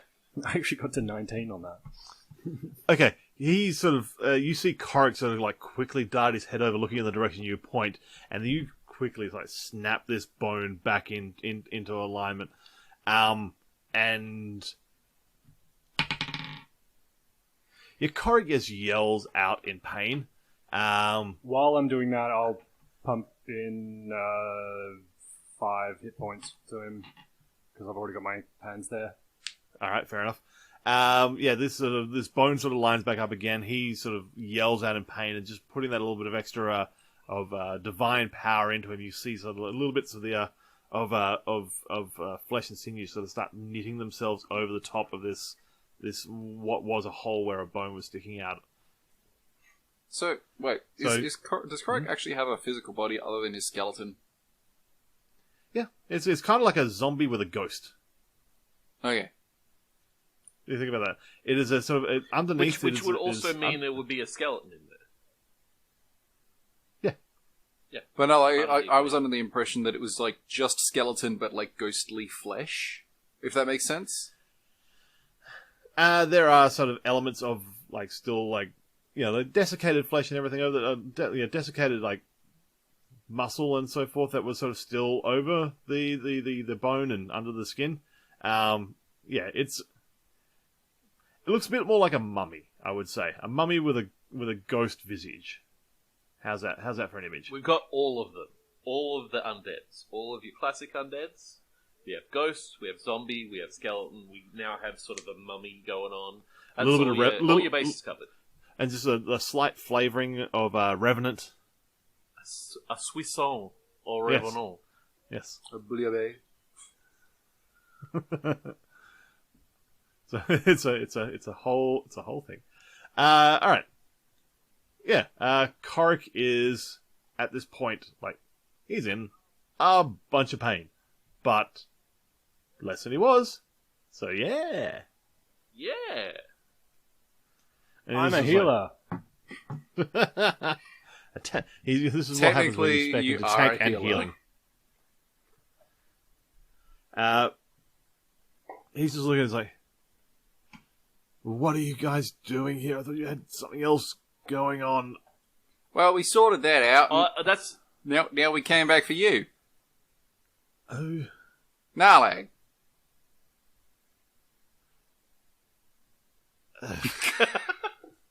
Oh, yeah, the I witches love how like us just like now. everyone is just fucking defeated at the new face of Narlag. No, it's not the face. the face is you can deal with the face. It's what the noise that comes Hey, out of it. It's not really This is upsetting. Narlag's default voice now. I love it. I love it. The southern charm you saw was Narlag Prosgino von Biggest. Like that was all a part of Ugolanax's influence. Like the tendrils made you a southern dandy. I would love nothing less than a mint drink. Okay. There was like I a love weird, the like, idea. sort of tumor in your brain that was putting too much pressure on the dandy glands. The Glandies. The glandies, yeah. The dandy glandies. The dandy glands.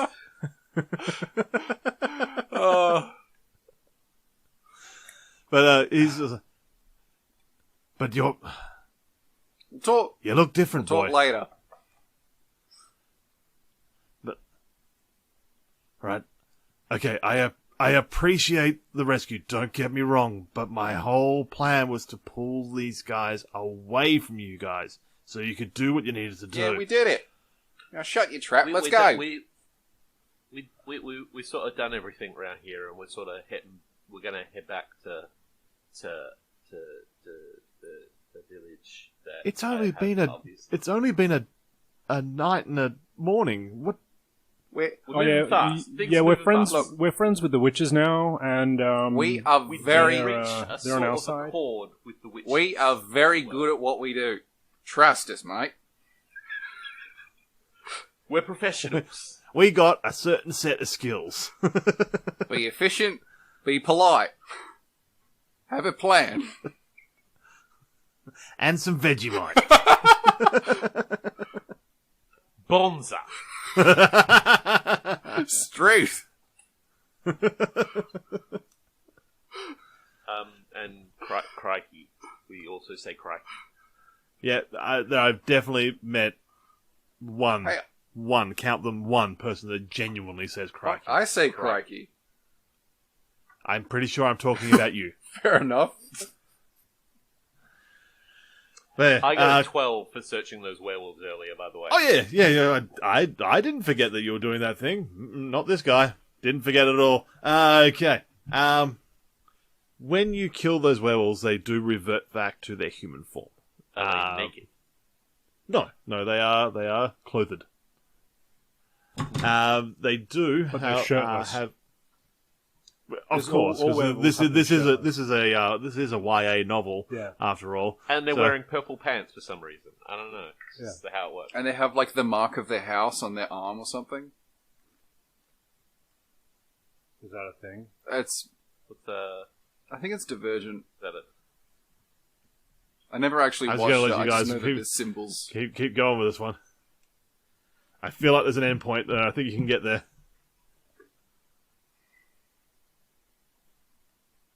No? Cool. All right. Just gonna let it linger. On them, you do find a little bit of money. I'll take that. Because, you take that. One of them does have a nice knife. It is a longer blade, like we're talking like slightly curved blade, but it is a nice knife. It is definitely not silvered though. Curved knives. Yes. I'll take that. Does either of them have, or any of them have a diamond or anything on it? You're just going around expecting people to have diamonds. Yeah. Because that's about the only thing I need. You guys got lucky once. Right. Oh, knowing us, we've been lucky a lot, and you're just not telling us. Well, that's true. That is the want of a GM. But yeah, you get about 50 gold worth of cash. You get a nice little knife, and you can take their clothes if you want to. You can fucking full on Skyrim them. I'll take that 50 gold. When I figure out how to... There we go. And while you're picking that over, Ulrich, you see Korik. He's like trying to pull himself up onto his feet. As soon as he tries to put any weight on his right leg, you see him just like, "Argh! Oh, I hope you'd fix that. I'll cast Alright. another cure This light stings. wound. Or This cure stings. wound This on him. stings. Ow, ow, ow, ow. Wait, And he sort of lays back. He lays back down to the ground, and like, do you even feel pain? You're dead, aren't you? I still feel. I give him another 9 hit points. Another 9? Alright, cool. You guys probably want to... Yeah, he's like... He's pointing over, And he's then like... I'll pick him up physically. No. Just let's split this thing first, alright? I don't want to be flopping around like... I don't even know what... Too much pain. Split this leg before you start... Before we start moving. And he's just like pointing at like some of the trees around. It's like, just grab some branches or something like that. Just Yeah, alright. make sure this thing... Yeah. I'm not going to require any medicine roll or anything like that. He's basically going to step you through making sure you split this thing up right. He knows what he's doing probably better than you do. Even though you are... While he's doing that, I'll sort of like be like crouched next to them while he's splinting them up, going, We sort of killed a zombie over there. I hope he wasn't like a friend of yours or something. I don't know. At that, he just sort of goes... So you killed that fucking thing then? And there's like grunts slightly as Ulrich is tightening up one of the bandages around it. He's like, oh, God. He had a hat. No, like pulls out the that hat. one that I'm aware of that fucking zombie. No, like, where's the hat? Why are you putting that thing... Oh, I God. cleaned it. Not well enough. It still stinks. It's magic cleaning. Try another load. I don't know. It's... I'll just... That's magic nappy sand. Magi Sam. That's a spell.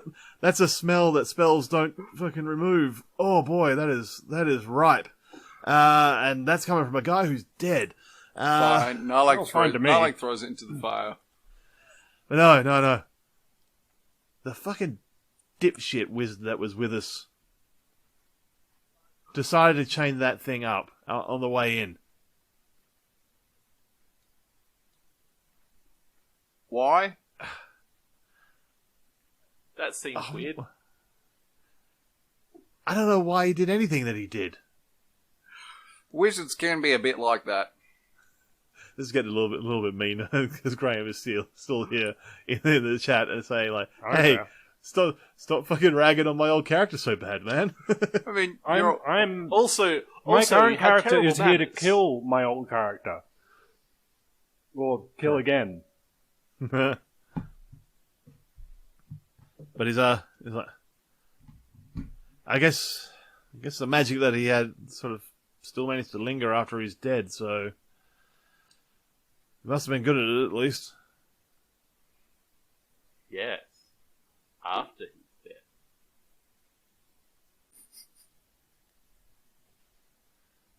Mystery. It's true. But we gotta circle back a little bit. You guys have done what and when and how soon can we get back to town? Since apparently everything is completely upside down, turned inside out. Made friends with witches probably about yesterday or early morning, and yes. The witches sort of joined our side, and they cleared off the Strahd's attacking forces. So, I mean, we've sort of entered into, I would say, a compact, maybe some kind of evil compact with the witches, as it were, and they're going to help us take down Strahd. So it's all good. It's all good. Yep. In the short term, it's relatively fine. However, in the long term, I think we have to plan a little bit more, especially when we're. You guys are going to have to do some more planning. I'm not sure what I'm able to do, honestly. And on that, are you feeling all right, friend? Yeah. You looking a little Pale, pallid. a little bit pale. Honestly, Peaked. like I'm fucking exhausted. You look like death, I'm and I know death. I'm fucking wrecked right now, honestly. But I actually feel better than ever, really. And you're sort of looking. If you have a bit of a look around, like you've been through these forests before. You entered through the eastern gates. Like they look greener and more vibrant than they were a month or two ago when you first came through. Like every color, every sense just seems. Tiny Tim is playing in the background. But the colors are brighter, the smells are stronger. Like every one of your senses is just like it's like you've had blinders taken off. Like you've had all your senses have been dampened down to like 75% of what they were before. Then they're back to where they should have been. It's probably a good thing I changed my armor recently. Yes. And gross. So, What did you do with that old armor, by the way? You just sort of left it behind, didn't you? It probably actually smelled worse than some of the corpses in those crypts. No, Yeah, probably. I think I just swapped we it. had been making a very specific point to be casting prestidigitation on him every single day, and probably at least once per hour while we're awake with him. Because that can unsoil clothing. Okay. I'm just going to move on from that because that is still a gross thing. All right. Sparky is sort of moving over and just like the right hand head is just like nudging at Coric's side a little bit, and it's just like not sort of whimpering, but just like careful, sort of like the soft sounds that some dogs can make when they're trying to sort of care for like pups and everything. Like he's like nudging him slightly. And Corey's like, it's fine. I'll... Can you lads get me up on Sparky's back?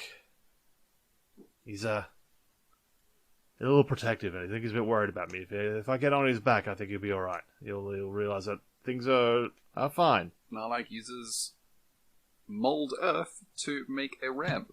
I was just going to pick him up, but all right. He's only a little halfling. He needs some assistance. But yeah. But yeah, sort of raised up a little bit and then lifted the rest of the way by Ulrich. Coric is placed onto the middle neck of Sparky. He's like, back to town then? Are you guys going to be alright? Because I think Sparky's probably not quite at the full strength that he was last time, so yeah. Probably not going to try and have you guys all ride him at once. Yeah, do your own thing. We might have to get rid of the fires around here anyway. Yeah, that's actually not a bad point. We don't really want to deal with forest fires as well as... Well, I was going to say witch attacks, but apparently that's sorted out. Yeah, don't want a bad I'll bushfire. be back in a second, guys. No worries. Back with Smokey the Bear. So Narlake goes around and just sort of controls flames to get rid of them. Yeah, you got control flame. Yeah, I'm not sure if I can get another cantrip, but if I can, it's going to be control air or mold air. So you just want to be the Well, avatar. yeah, like a very low powered avatar because like it's nice to have. It's still cantrips. This Okay, so basically you're just going around just putting out little patches of flame. 5 foot Yeah. cube, I can extinguish all the flames within it. So just sort of, as I'm walking along, just like. Just putting out like the sources of each of the fires. I'm assuming Ulrich is going around and sort of stamping them out the best he can. Yeah, pretty much. Yeah. As between you guys, you managed to put out like all the bits that basically could take off quickly. Anything that is a bit more than just a stamp out sort of thing, Narlag is dealing with, and then the smaller parts, Ulrich is just sort of following up behind, and yeah, only you two can prevent forest fires.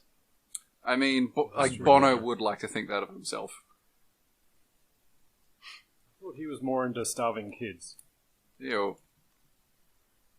They're feeding starving kids. Ew. The guys have gone around and stomped out the forest fires that will begin to take hold. But yeah, and Korik is mounted up on Sparky and ready to take off. So Transform and roll out. Do do do do do do. okay, yeah, you guys mount up on various. So I'm assuming Rainbow Dash is coming back. I never got rid of him. He would have just been... Because we got off the horses to come over here, didn't we? So we're just True. been standing out over the edge. Following Korik for a little bit, he leads you back to the road, and then sort of starts trotting up ahead, basically keeping an eye out, pretty much being the front scouts, until you come up to the point where you guys have left your various horses, the 2 draft horses and Rainbow Dash, that were sort of up against, tied off against trees up along the road. Mounting up, it takes you about half an hour to ride out of the forest and then into the eastern entrance of Barovia village. For the most part, the village seems to be in sort of a state of celebration. We're not talking like parades and ticket tapes and so forth, but more like the post-battle relief. We survived. Yeah. There are a few folks out sort of just like in like genuine embraces of relief. Is there a sailor are a making few- out with a nurse? Actually, wait, no, in this scenario, it'd be a sailor making out with a witch. Sure. The famous... I get the reference. It's less like I said, less of the ticket tape parade sort of feel. It's more this is like more the celebration of the soldiers at the end of a battle, less of the actual celebration of the cessation of war entirely. But yeah, you see as you're going through the town and heading towards the western side of it, more and more people are sort of looking more concerned than relieved, and a lot of them are sort of like whispering to each other and pointing off to the western side. And as you sort of make your way to the west, you sort of realize why. And it's Baba Lysaga's hut is just sort of standing there on the western border. And you hear the sounds of cries coming from inside it. Oh, goody. I'm sure it's fine. Goody fucking gumdrops. And these... Actually... Roll me perception, you guys. That's a 2. That's a 2? Natural All 1. I got to 9. I got a 17. Okay. Wick would probably recognise first, most of all. This doesn't sound like your standard sort of newborn infant cry. It sounds like a child, but it sounds off. And you're sort of putting two and two together. You're like, this. Irena's had the kid, Yeah. and And it's a monster. it's a witch baby. It's a hag baby. And Right, well, you've never really. Well, I don't think any of you have heard of hag infants. Can we roll to see if we have? Sure. What would we roll? I'm not going to roll. What would you roll? What would you roll for that? Arcana? Religion? I mean, then well, whatever we roll for, I rolled a 20. A natural 20? Yeah. yeah, I rolled a natural 13, so plus whatever. I think it's just going to be a straight up wisdom. It's not going to be based with a particular skill set. This is just a knowing of things. 14. Well, then it's a critical 22. It's a critical 22. Okay. I once heard a story about this. And here it is in Wick's slightly different storytelling voice. The witches are...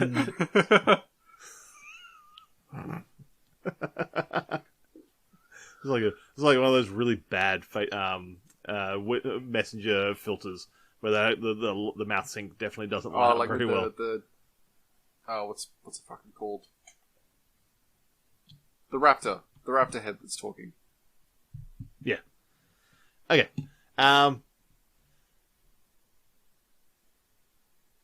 Witches are sort of the hags overall are very, very secretive. Like their numbers don't ever seem to go down, and they never seem to go incredibly up. Like they seem to have found a number that they seem to deem appropriate, and whenever one of them sort of is stopped being seen around, a new younger one seems to just sort of take their place. And when I say younger, we're talking like the difference between an 80-year-old and a 90-year-old human woman. Like it's younger, but it's still an old woman. It's younger, Sex but it doesn't machine. look younger. Yeah. How they've appeared, you don't know. You do know stories, but they feel like, well, sort of old wives' tale-ish sort of stories of women that are sort of down on their luck, that all of a sudden, like, in a day or two, their fortunes seem to change. It's called sex, Ryan. I think it's called prostitution, Grey. They sort of they go off into the forest for a day or two, and when they come back, just like their fortunes are different. Like they seem to be luckier. They seem to just like things seem to work out better for them. Like just in general, somewhat blessed. Hashtag blessed. Hashtag bless. Yeah, as you get closer and closer to the hut, the general mood of the town is less jovial and more cautious around the walking hut. And yeah, this is sort of whispers between some of the ones you said, like, I thought that thing was a story. I didn't. And here it is, just standing there outside the town. What is it doing here? Why are the witches? And then another one is, and another conversation is like, why are the witches helping us? Is it some sort of trick? Are they luring us into some sort of like false sense of security? There is a lot of mistrust of the current situation. As you guys approach closer to the towards the hut, Rudolph Rictavio sort of steps out and is like, "Back already? Things have moved along. as you could probably tell, the town is safe and, well, mother and child are doing well. Oh, good.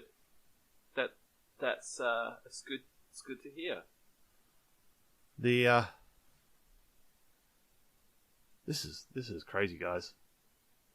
Like he sort of steps in, like he drops the persona, the bard persona, pretty rapidly. It's just like this is some pretty crazy shit. Like in all my time and all my hunts, I have never come across a consortium of this. Well, I mean, we're trying a fresh approach to this sort of thing, like popular uprising, rather than, just slaying the evil overlord sort of thing. So, I feel like this is a valid approach. I don't know, like have you ever fought like vampire lord ruling over a kingdom before? I think we need to take a different tack in this sort of situation. I couldn't agree that I couldn't agree more that a different tact was definitely appropriate. But oh boy, is this a tack that I didn't envisage? My mind is somewhat reeling at the prospects, but the risks. But I can't help but think that the good Lord on high will the good Lord on the hill is vividly aware of what's going on by this point. Mars is So, always aware of what's going on. I am not talking about the gods. I am talking about Strahd, the guy in the devil, the guy on the hill, that fucking prick. Whichever name you want to feel so inclined to use. Voldemort. No, Who? so, Who's Voldemort? no, never mind. I was sorry. It was. But we need to get this council together, and we need to get the plans going ASAP. Because Well, let's go and check on the newborn and the witches and just see what's going on. See what horrors have been spawned today, and then we can make a move. okay, Korik and Sparky are sort of looking at this hut, and Korik is like, What is that thing doing here? It's the witch's hut.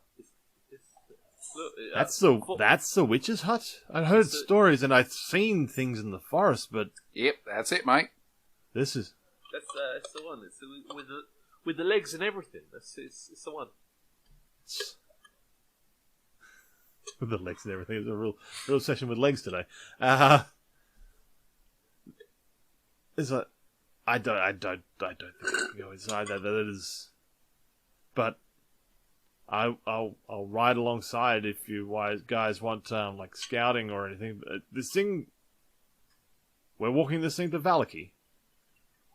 I think that's the plan. I'm not sure how fast, what kind of clip it travels at. I think but it walks itself. I don't think we have to walk it.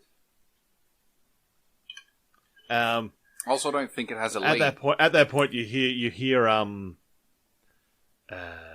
Ismark come to the Ismark. comes to the edge. Is like, you should probably come inside. You need to. I feel you need to meet my. I'm gonna say niece.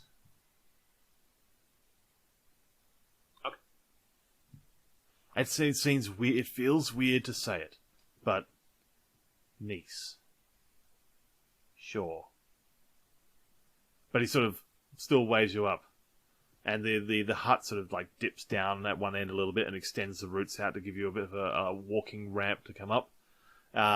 Most of the villagers behind sort of take a good few steps backwards when this thing starts to actually move. And yeah, if you guys want to head up, Yep, heading on up. Heading on up. Moving on To the- nothing can stop you.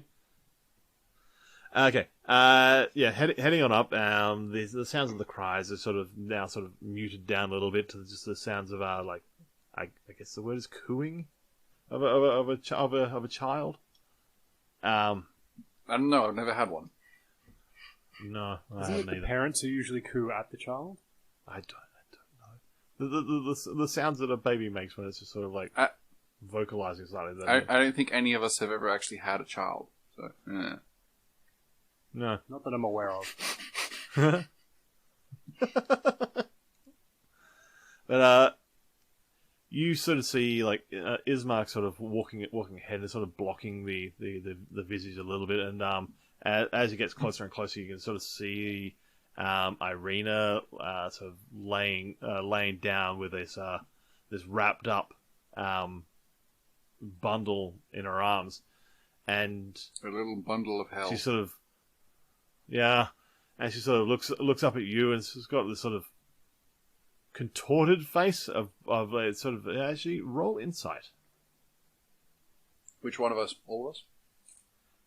Whoever would like to. 19. 10. 12. The paladin got the highest insight. Ulrich, you sort of see there's sort of a mixture of both like pride and sort Prejudice. of being very very pleased. Prejudice. And zombies. It's sort of a sort of pride and happiness, as well as just like abject sort of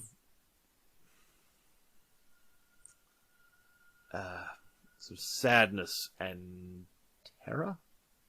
Like it's a real It's a standard Coffee. parent face then, really. except knowing that this thing that they've created has bad things ahead of it. So Like, standard parent knowing. face, really. But yeah, it's that maternal instinct crossed with the fact that she knows it's not her child. And never was. And never will be. And that's what you get from that look, because that is a look that tells chapters. I got nothing to say She- for that. What does the baby look like? Well, at the moment you just see like a bundle of like towels or sheets, or like just like wraps around it. As you approach, it's sort of a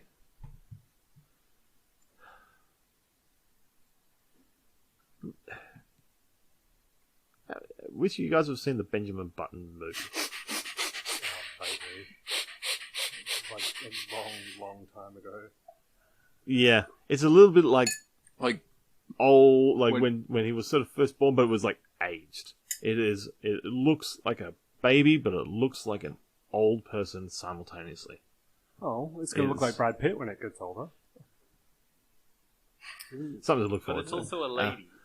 Yeah, Brad Pitt. but you can tell the skin is not like youthful. It's papery and thin, but it's also, you can see like some like almost the makings of like crow's feet, and warts and so forth.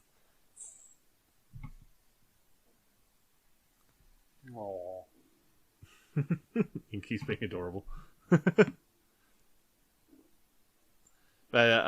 yeah, you can see like the signature looks of age, but on the form of an infant, of a newborn. You can also sort of see like the fingernails are already sort of like gnarled and jagged and almost like claw-like.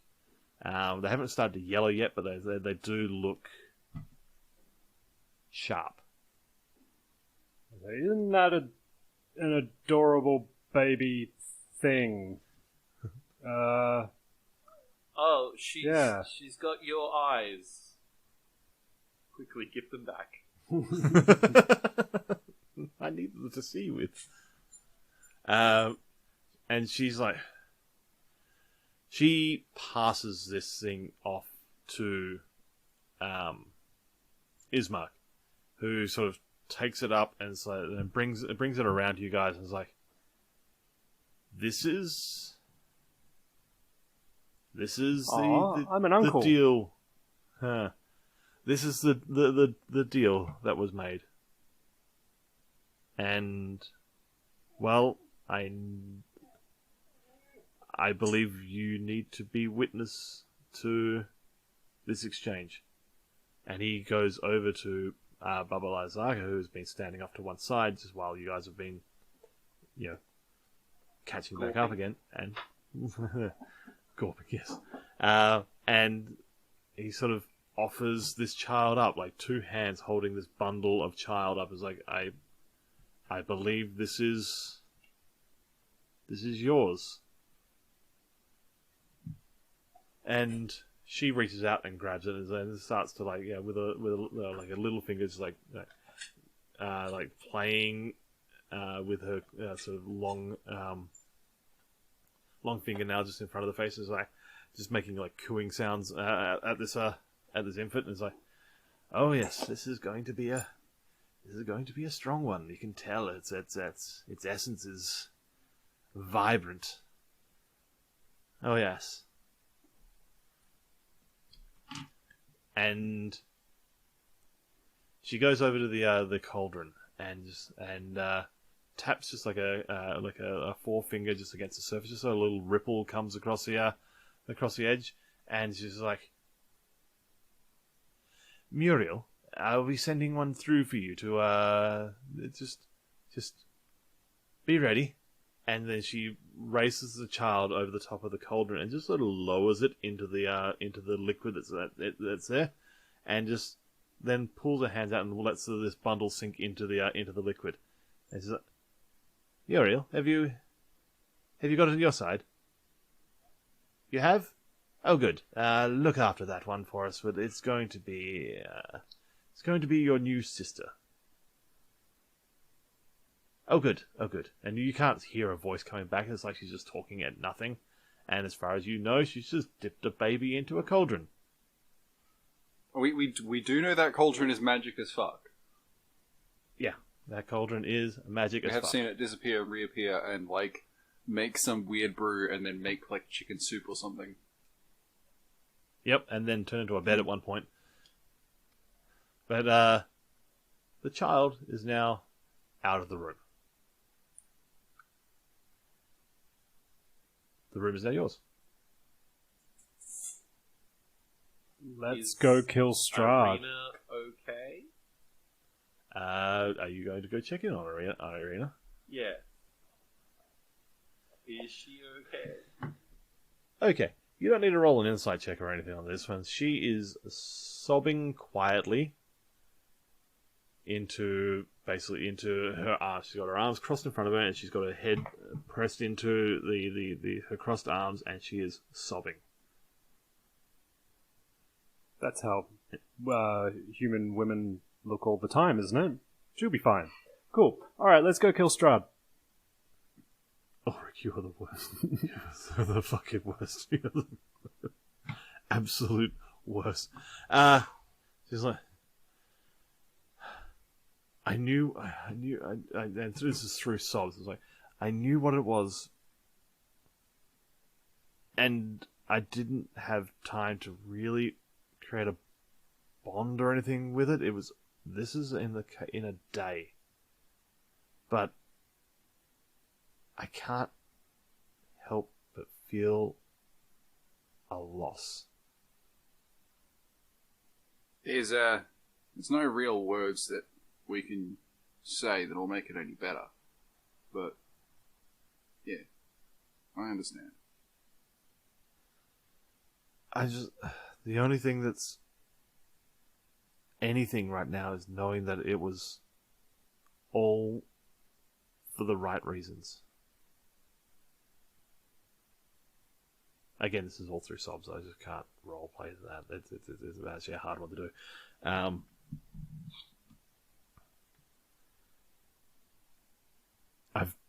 I did what I needed to do to help my country, to help my people, to help you guys.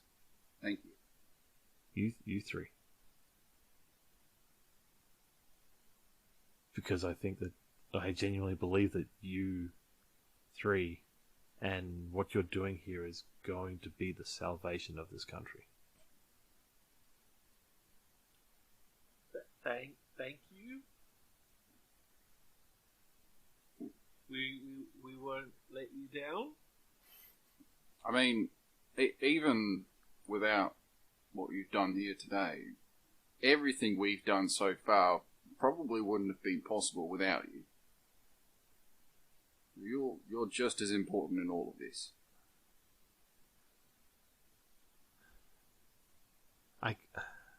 I've never ever felt like a single person is the sort of the linchpin that holds everything together. That's never been part of it, but it always seems to be coming back. And this is going to sound stupidly egotistical, but everything always seems to be coming back to me.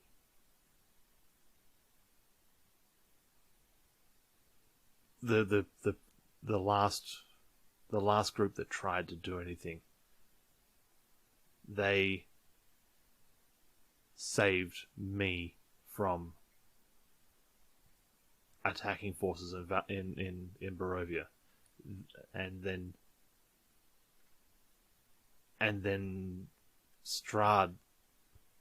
Lord Strahd's eyes have been on me for a long time. Like he is in my dreams. He is attempted to try and coerce his way into my domiciles to try and get to me.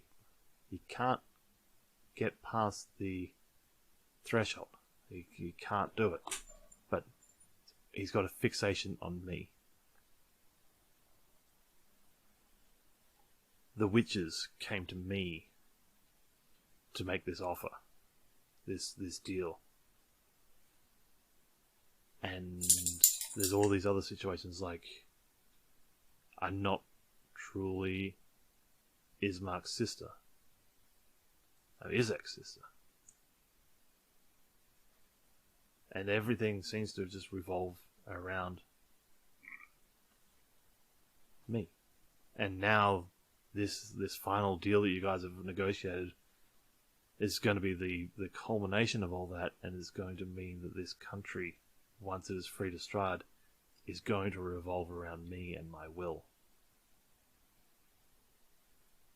Have you ever tried to comprehend how much that is? That is a lot. Well, It is a lot. Let's hope it's enough. and Who am I? well, that's for you to decide. But if so much of this world, this country revolves around me before and after Strahd's fall, who am I? Why me? Why am I this person that the world revolves around? the name of the woman that Strahd fell in love with in his diary, is that the same name as Irina, or is it a different name? It is Okay. not. Because, like, I know that we intellectually have made the connection, kind of. From the sword. Yeah. The sword actually gave a lot of connection there, But it's sort of like, which I don't think you mentioned to her. I don't think that she knows that part yet either. yeah. But it's sort of like, I don't think we at least in universe, have enough to put two and two together fully. With this conversation, like, Barbara Lysaka sort of turns around from the conversations you've been having with her cauldron. And she looks at you guys as like, looks over at Irina and is like, "You really don't know why we chose you to make this deal. Why we chose you for this offer. It's because of not who you are. It's because who you were." What does that mean?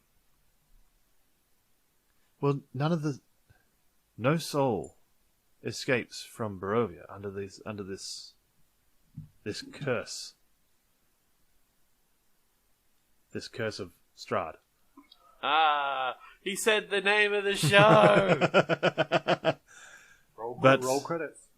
But the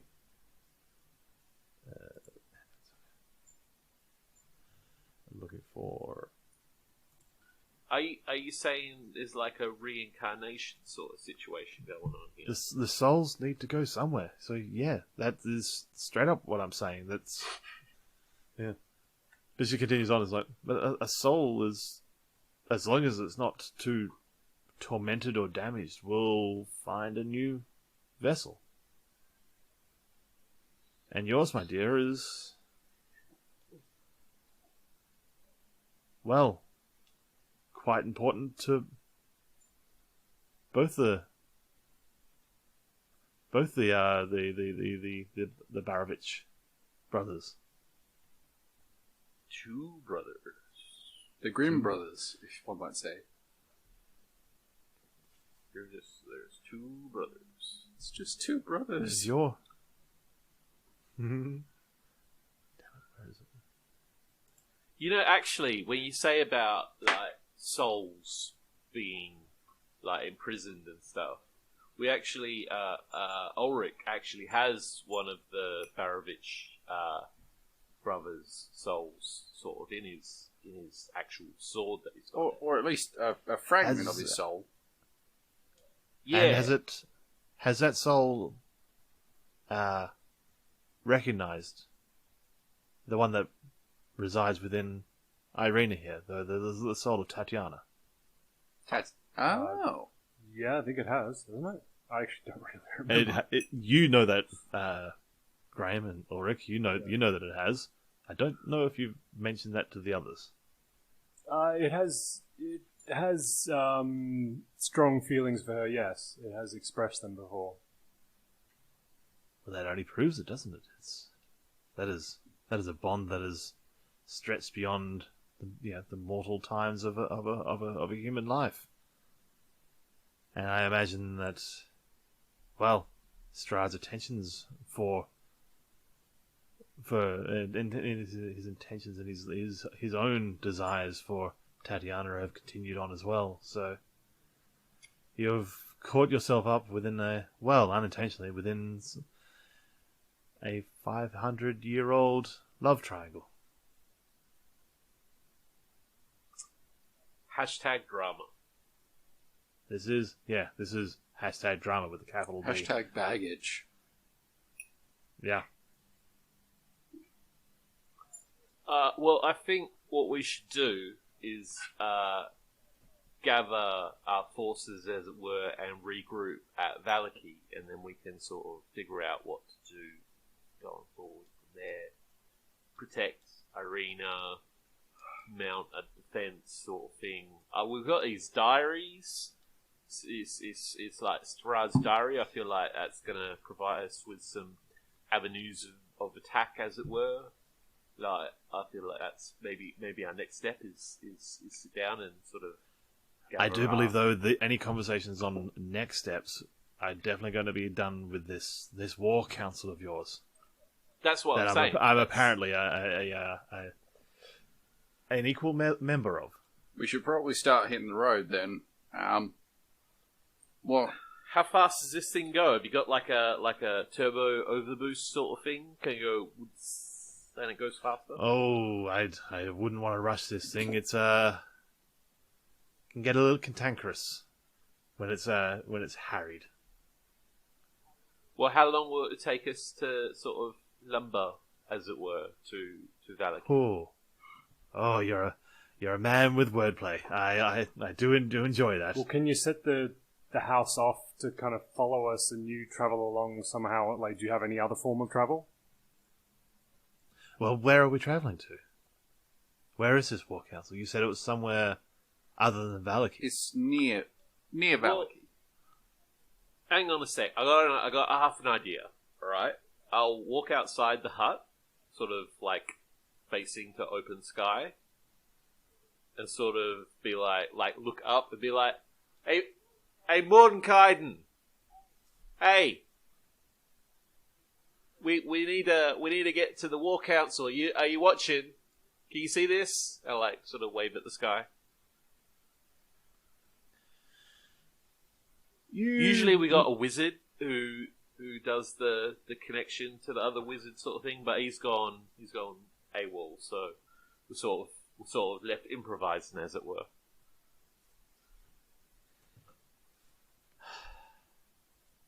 You put your faith in that fool of a wizard. What Well, did I I mean- say about wizards? You did say things about wizard. I do remember that coming up previously. Narlag, Ah. Narlag, he knows that his psychic powers, especially with telepathy, have been getting a lot stronger. He tries to reach out to Mordenkainen and, like, sort of So does Ulrich. just like fumbling around in his component pouch. Just shouting, just shouting really loud. Yeah, and thinking really loudly. Just like sort of fumbling around in his component pouch, and just sort of happens upon a piece of copper wire while he's doing that, and inadvertently casts the sending spell of, and he's just like going like, Mordenkainen, we need your help. Come find us, please. Okay. There's a 5% chance that the message doesn't arrive, so should I roll it? Yeah, just roll a d20 if it's a That's one three. fails. Okay, it doesn't fail. Quite slow. Appropriate Okay. for starting to use a spell. Yeah, I like it. You feel this sort of meet its mark. And then he sort of sends back his way. My boy, do you not even knock first before you bounce messages into one else's brain? I'm already dealing with the fool Wick yelling up into the sky at me. Oh, so he could hear us. He's just a dick. You could hear it. Like, look, I don't You know. responded to my my mental message. It's good. It's good. I mean, like, it could very well be that he was distracted by YU, and we had no idea. So, If you can travel, I'm going to bring up the map again. If you can travel over the top of the past the waterfall, up onto the hill, past the Sea Falls, Narlag starts writing this down. I will have Alphonse meet you and guide you the rest of the way. We do that. But please stay out of sight of the towers of the castle. So when you meet Alphonse, make sure that you cannot see the spires. We wear If, blindfolds.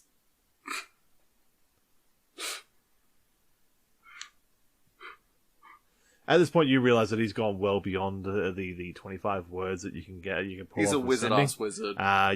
You get the distinct impression that he is now just basically just relay casting his own sending back at you to make sure you get the message. He paid extra for the premium sending package. This is when the Twitter He's went gold, from he's a gold class member of sending. this is when Twitter went from 120 to 240 characters, and it's a real upgrade. But yeah, he's basically giving you the full instructions. Like, when you meet Alphonse, make sure you are out of sight of the spires. The tallest point of you cannot see the tallest point of Castle Ravenloft. Do you understand? Got it. Make sure I can't see the tallest part of the spires. Correct. I mean, like, I'm just being a shit right now, but like, actually, yeah, no, like, make sure the spies. Oh no, make sure I'm- the I'm- spies can't see us. Yeah. Okay. Relaying this back to Baba Lysaga? yeah, like letting Baba Lysaga know, and maybe making motions. Maybe we should take the horse and cart as well. Oh, I don't believe you're going to need that. The path I'm going to take to get there quickly is going to be, well, somewhat off-road. All right. Would it be quicker for me to go and get mine, or stay in here? Absolutely not. Are we getting Korik and Rodolfo to come with us as well? I think Korik Did everybody?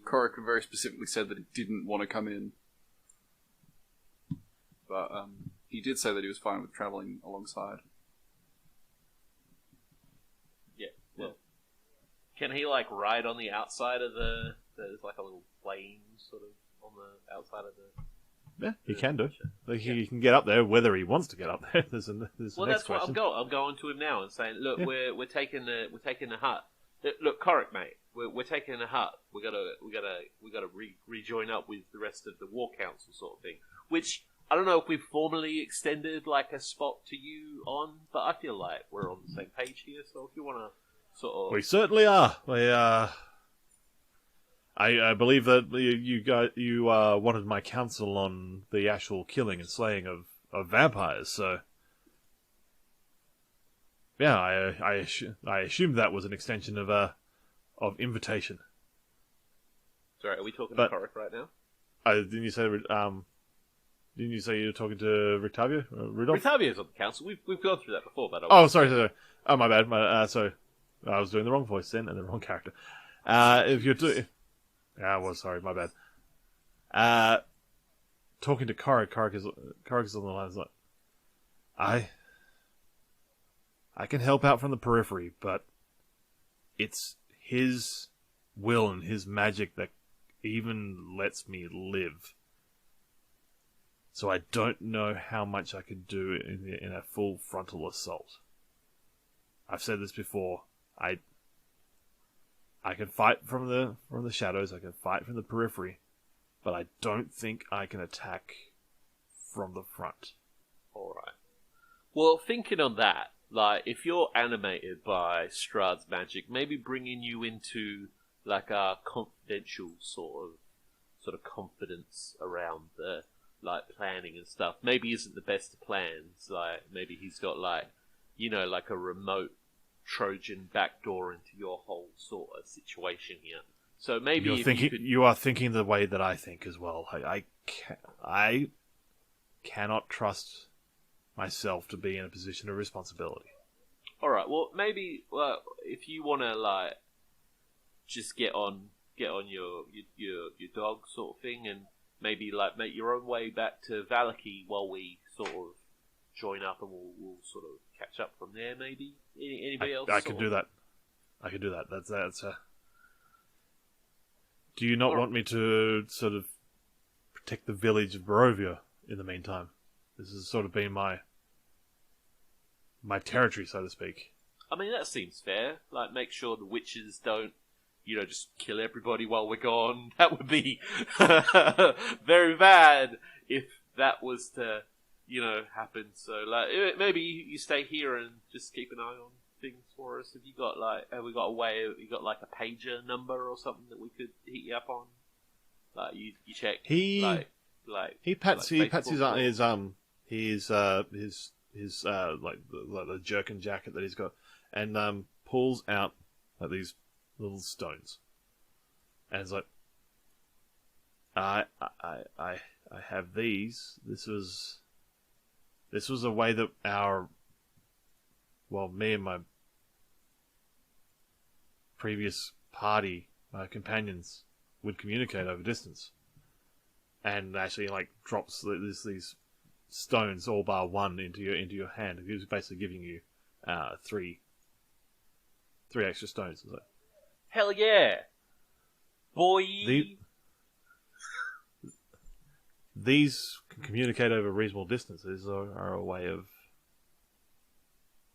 Well, if you need to get hold of me, any of you can do it through these, and they are sending stones essentially. Yeah, cool. All right, we'll take those. All right, well, you stick around here and like I don't know, get better. Just fix that leg or something. Look after the pupper. It'll be fine soon enough. Like my body, it repairs itself at a fairly unnatural rate. Gross. And you can already see just over the last hour, like wounds have stitched together more than you'd expect for someone that even with, paladin healing going on them, they're looking pretty healthy. Have we lost Graham? He hasn't said anything in a while. Yeah, I'm here. Sorry, I just haven't had a need to say anything, so I wasn't asleep. It's a good thing to check on. We can't see you at the moment, so it's a check. Yeah. Korik at that point sort of gives Sparky a bit of a tap, and like sort of turns around on the thing and gives you a bit of a nod as he turns, and then sort of rides off to the eastern side of the village, and then off into the forest to the north of it, and yeah. At this, Baba Saga sort of walks out into the sort of the threshold of a hut and is like, "We should get going as soon as we can. This is going to be, well, we need to get going. Is anyone else you would like to bring aboard?" Is Rick Tavio on board? I don't believe so yet. I haven't had a scene with him. Where was he? He was around in the town. He was wasn't part too far of the away from reaction to the baby Yeah. crying thing earlier. Yes. So just grab him up, say, get in, nerd. We're leaving. Get in, loser. We're going for a joyride. It's time then. It's time. It's time for the times of the songs. This is the story. This is when stories are made. Exactly that. All right, get in. Like, nerd. Nerd. He sort of bounds up the root ramp with a lot of haste, and you can hear the sounds of him like clapping hands with Ismark inside, and checking in with Irina, sort of cautiously greeting Baba Lyzaka. You guys make your way up, and as soon as you sort of set inside, she turns and is like, "You might want to hang on to something. This is going to be a rough ride." And with that, she's at the conclusion of her saying that sentence, you feel the whole hut sort of lurch forward, and you can hear the sounds of wooden boughs. Fuck, it's cops! Cheese it! We're speeding. That's what you get for going bush bashing on an unregistered vehicle. Yeah. You hear the sound of like timbers creaking, but at a really, really rapid pace. And the whole thing just like lurches left and right and forwards and backwards. It's like a very, very You guys, you've seen a camel running? Yeah, Yep. Yes. it's bad. Yeah. It looks real uncoordinated. Mm. This is how you'd imagine sitting on top of a camel when it's running in that sort of gangly manner. I've actually done that before. Yeah. Yeah. It's sort of launching you over in different directions that you don't sort of expect. I can't imagine Um, it's especially nice on the undercarriage. I would imagine so. Is you have a few extra lumps. The Humps. You hear They're this- called humps on a camel. Oh, I've been saying things entirely wrong. But no, the sound of what these large roots are hitting changes from the sound of like an open field to the sound of like it's smashing trees down in its path. Take that, trees. Ah. Welcome back to the conversation, Graham. After about 10 minutes of that sort of sound, you hear just like open field again, and then the sound of water, and it's like it's splashed into a pool. Any of you can actually have a look out a window if you want to actually see what's going on. Sure. Yeah. Which way are you looking? Are you looking forwards, to the sides, to the rear? Yeah, forwards. Forwards, you can see the pathway of you are in a sort of a small lake or a pool, and this thing is just like every now and then you see like a large root just like come into your peripheral vision below and just like plunge into the water, and the whole hut sort of lurches forward a little bit. This thing it's moving at a real pace, and you can see it's moving up up into the tributary river that leads into this pool. And it's at this point, it's sort of as the river sort of narrows a little bit, you can see that the roots are now sort of reaching out and hitting the banks on each side, and just sort of lifting the whole hut above the water, and just like sort of spider walking, using the banks on either side.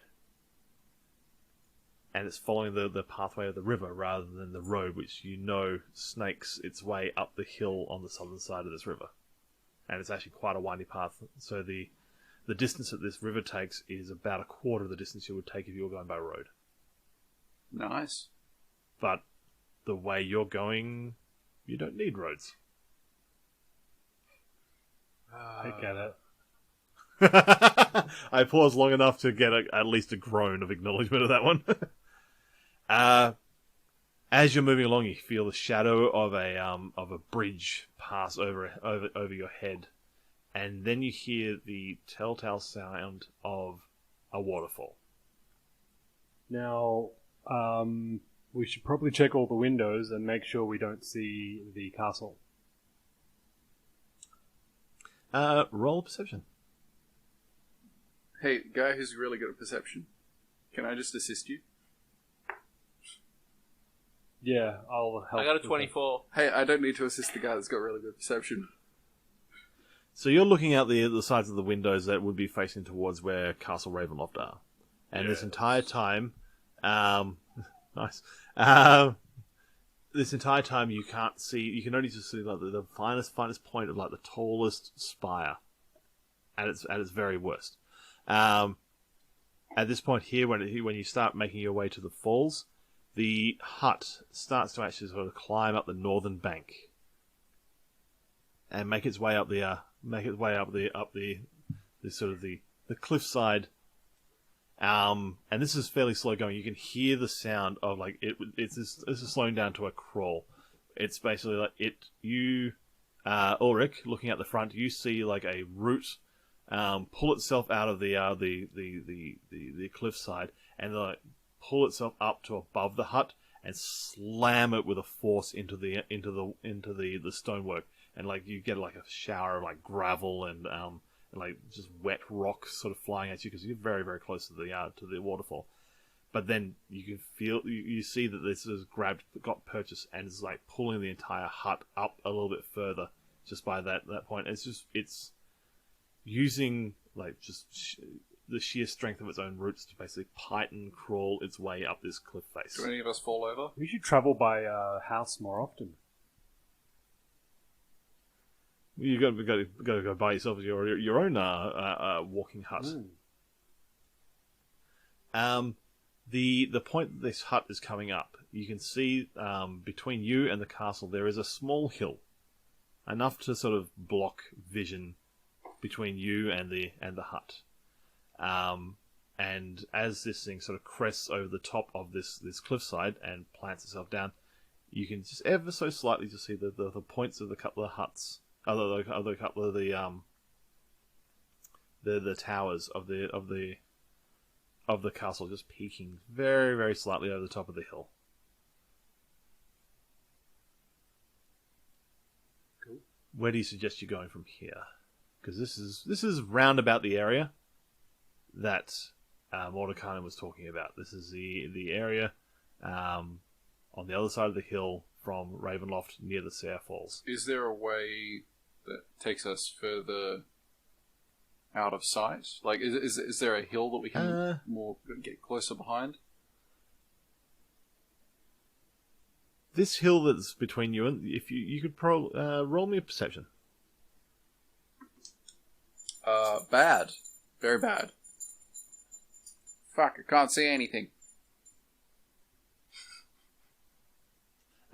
Wick, can you give me a survival? Oh, good. That's a good one. Get the guy who's good with survival to do the perception, and get this guy who's bad with survival to do the... I got a 5. A 5? A 5. I'm going to roll Arcana. Okay. I figured everyone else is bad at doing it. Like, I didn't roll very well. Oh, shocker. As you guys are sort of like glancing around trying to find places to meet, roll me a perception, Wick.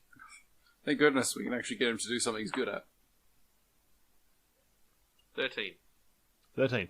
You see just the flash of a long long-bodied creature, sort of running in little fast circles, trying to go, and then every now and then does this little jump, and you see you've seen this form before. It's like a white-bodied like ferret.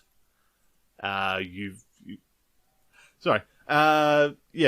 see this white ferret trying to get your attention, and it's basically marking out where to go. Good. And We follow the ferret.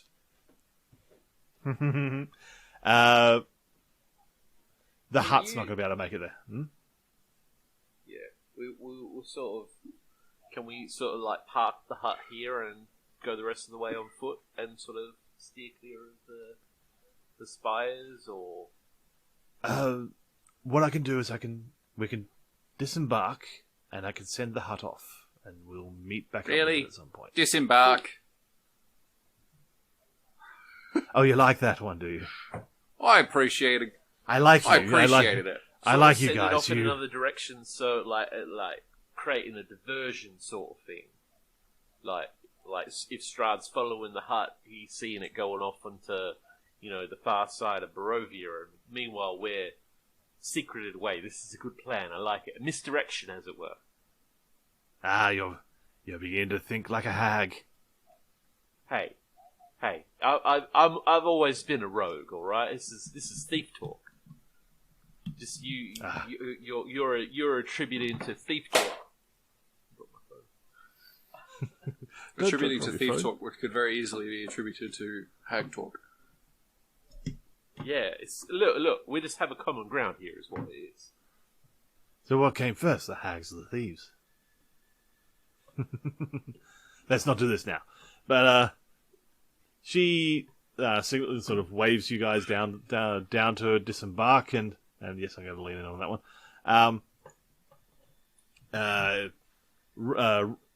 Rictavio sort of runs down first. Izek helps Irina up and sort of like carefully like walks her forwards, and she's walking somewhat pained because of course she is.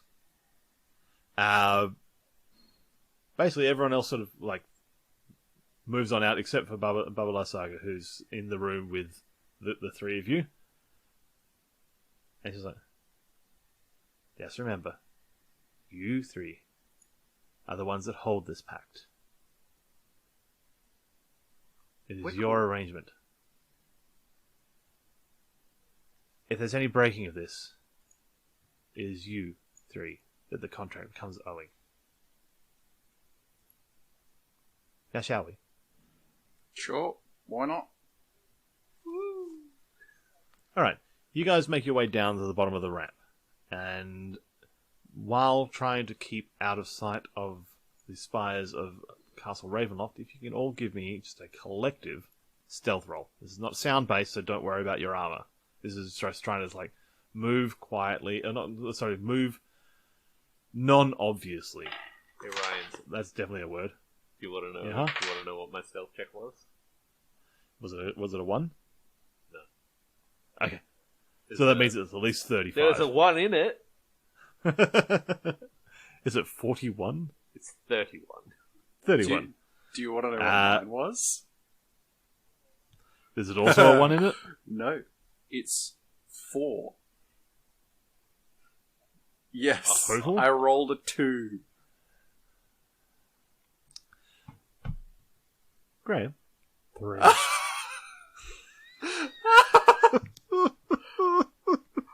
I rolled 3. Wait, because it's just visual, can I... no, I wouldn't be able to do it because I already rolled it. So even though you rolled What? a 2, you still beat me. I was going to ask if I could use minor illusion to disguise myself as the terrain, rather than because it's just visual based rather than sound based. It is. I would have said that it would be If fine I'd done it before, had you said it before. Had you said it before, you I rolled the notice dice. it's really dark, so I get out the really bright sword and just to light our way. That's clearly what I've done. actually, how dark is it? What time Okay. of day is it? It's later afternoon. I think vampires can see in the dark anyway. I've Yeah. actually got a thing for that now. But we'll wait until that actually becomes applicable. I'll turn it on.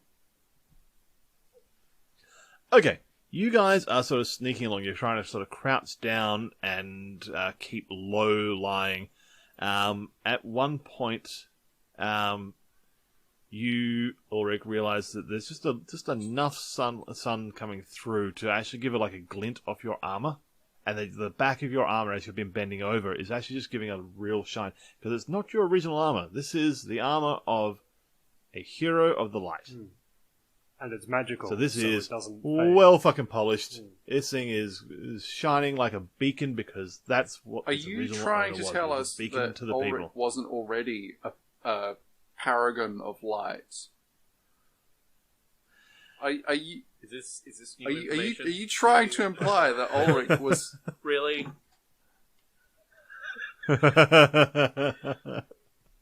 I'm really looking forward to Graham having a webcam so I can see his face as he's just glaring daggers at you. But yeah. And yeah. Ulrich is not Ulrich. Narlag is still trying to deal with the fact that, you know, like his hands still feel like pins and needles. They don't have the full sensation, so like he's a little bit sort of trying to sort of crawl along, but losing his balance and everything. He's being not as delicate as he would hope. So between the two of you, you have caused a little bit of disturbance. I'm kind of hoping the 31 makes up for it. I don't think it will. No. Because it was a 3 and a 2, wasn't it? Or was it a 4 and a 3? It's a 3 and a 4. Yeah. I mean, between 4. us, we've averaged more than 10. Each. Technically, that's true. Guys, just leeching off my stealth rolls. Hey, like mine would have Carrying you been guys. like a 19 if I didn't have disadvantage on everything. You know what? I didn't roll for everyone else. Oh goody! It's gonna be a sea of ones. I guarantee it now. It's gonna be a fucking sea of ones.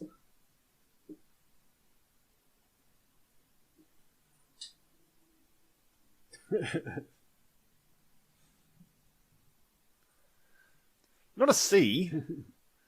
There's more of a, like a small sprinkling. puddle. There's definitely a one in there. Okay, so you guys are creeping along and feel like you feel like you're making reasonable time and making a reasonable effort of it. But at one point you hear like a loud bell sound coming from the east. It's just like a single long chime. And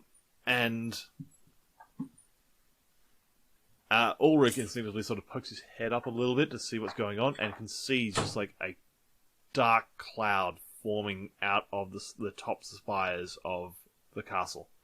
And it's just like, you can tell that there is just like creatures and everything's just like pouring out of the spires, and they're on the hunt. It's okay, guys. I don't think they've noticed us yet. You keep on, basically pick up the pace a little bit and meet up with this bouncing, circling little ferret, who stops for a moment and looks at you, and just in a perfect Mordenkainen voice is like, "Took you long enough? We travelled by What have house. you done? You've set off the alarms, so to speak. Quickly now." And he does like 3 quick, but wider circles. Each time that he completes a circle, you can see like a glowing circle actually stay on the ground. And each time he completes that circuit again, it gets brighter and then brighter again, until there's just like a sort of sound, but one that sort of almost echoes through the ground. And this whole thing just little lights up quickly, and then a sort of shimmering portal opens up in the space. And he's like, "Through! Quickly! We need to close this before he finds us. If he finds any evidence that I'm around, this whole plan is bunk." We go through. We go through. Oh yes, I imagine that you do. The rest We of sit the rest around of and the discuss it for 5 or 10 minutes. I don't know. all of you, including the other companions along, sort of pile through, and some of you like 2 by 2, like Irina and Ismark, basically. Oh go no, through don't do together. that. You'll come out as some weird chimera on the other side. You all pile out, one after the other, at the other end, just sort of falling into an open space within a library. Standing there is Mordenkainen in his full glory. As like, "You fools! I said not to get seen, and you got seen."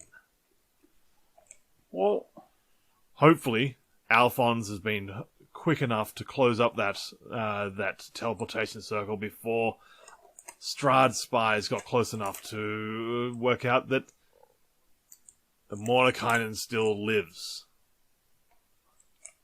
But you're here, and the council awaits.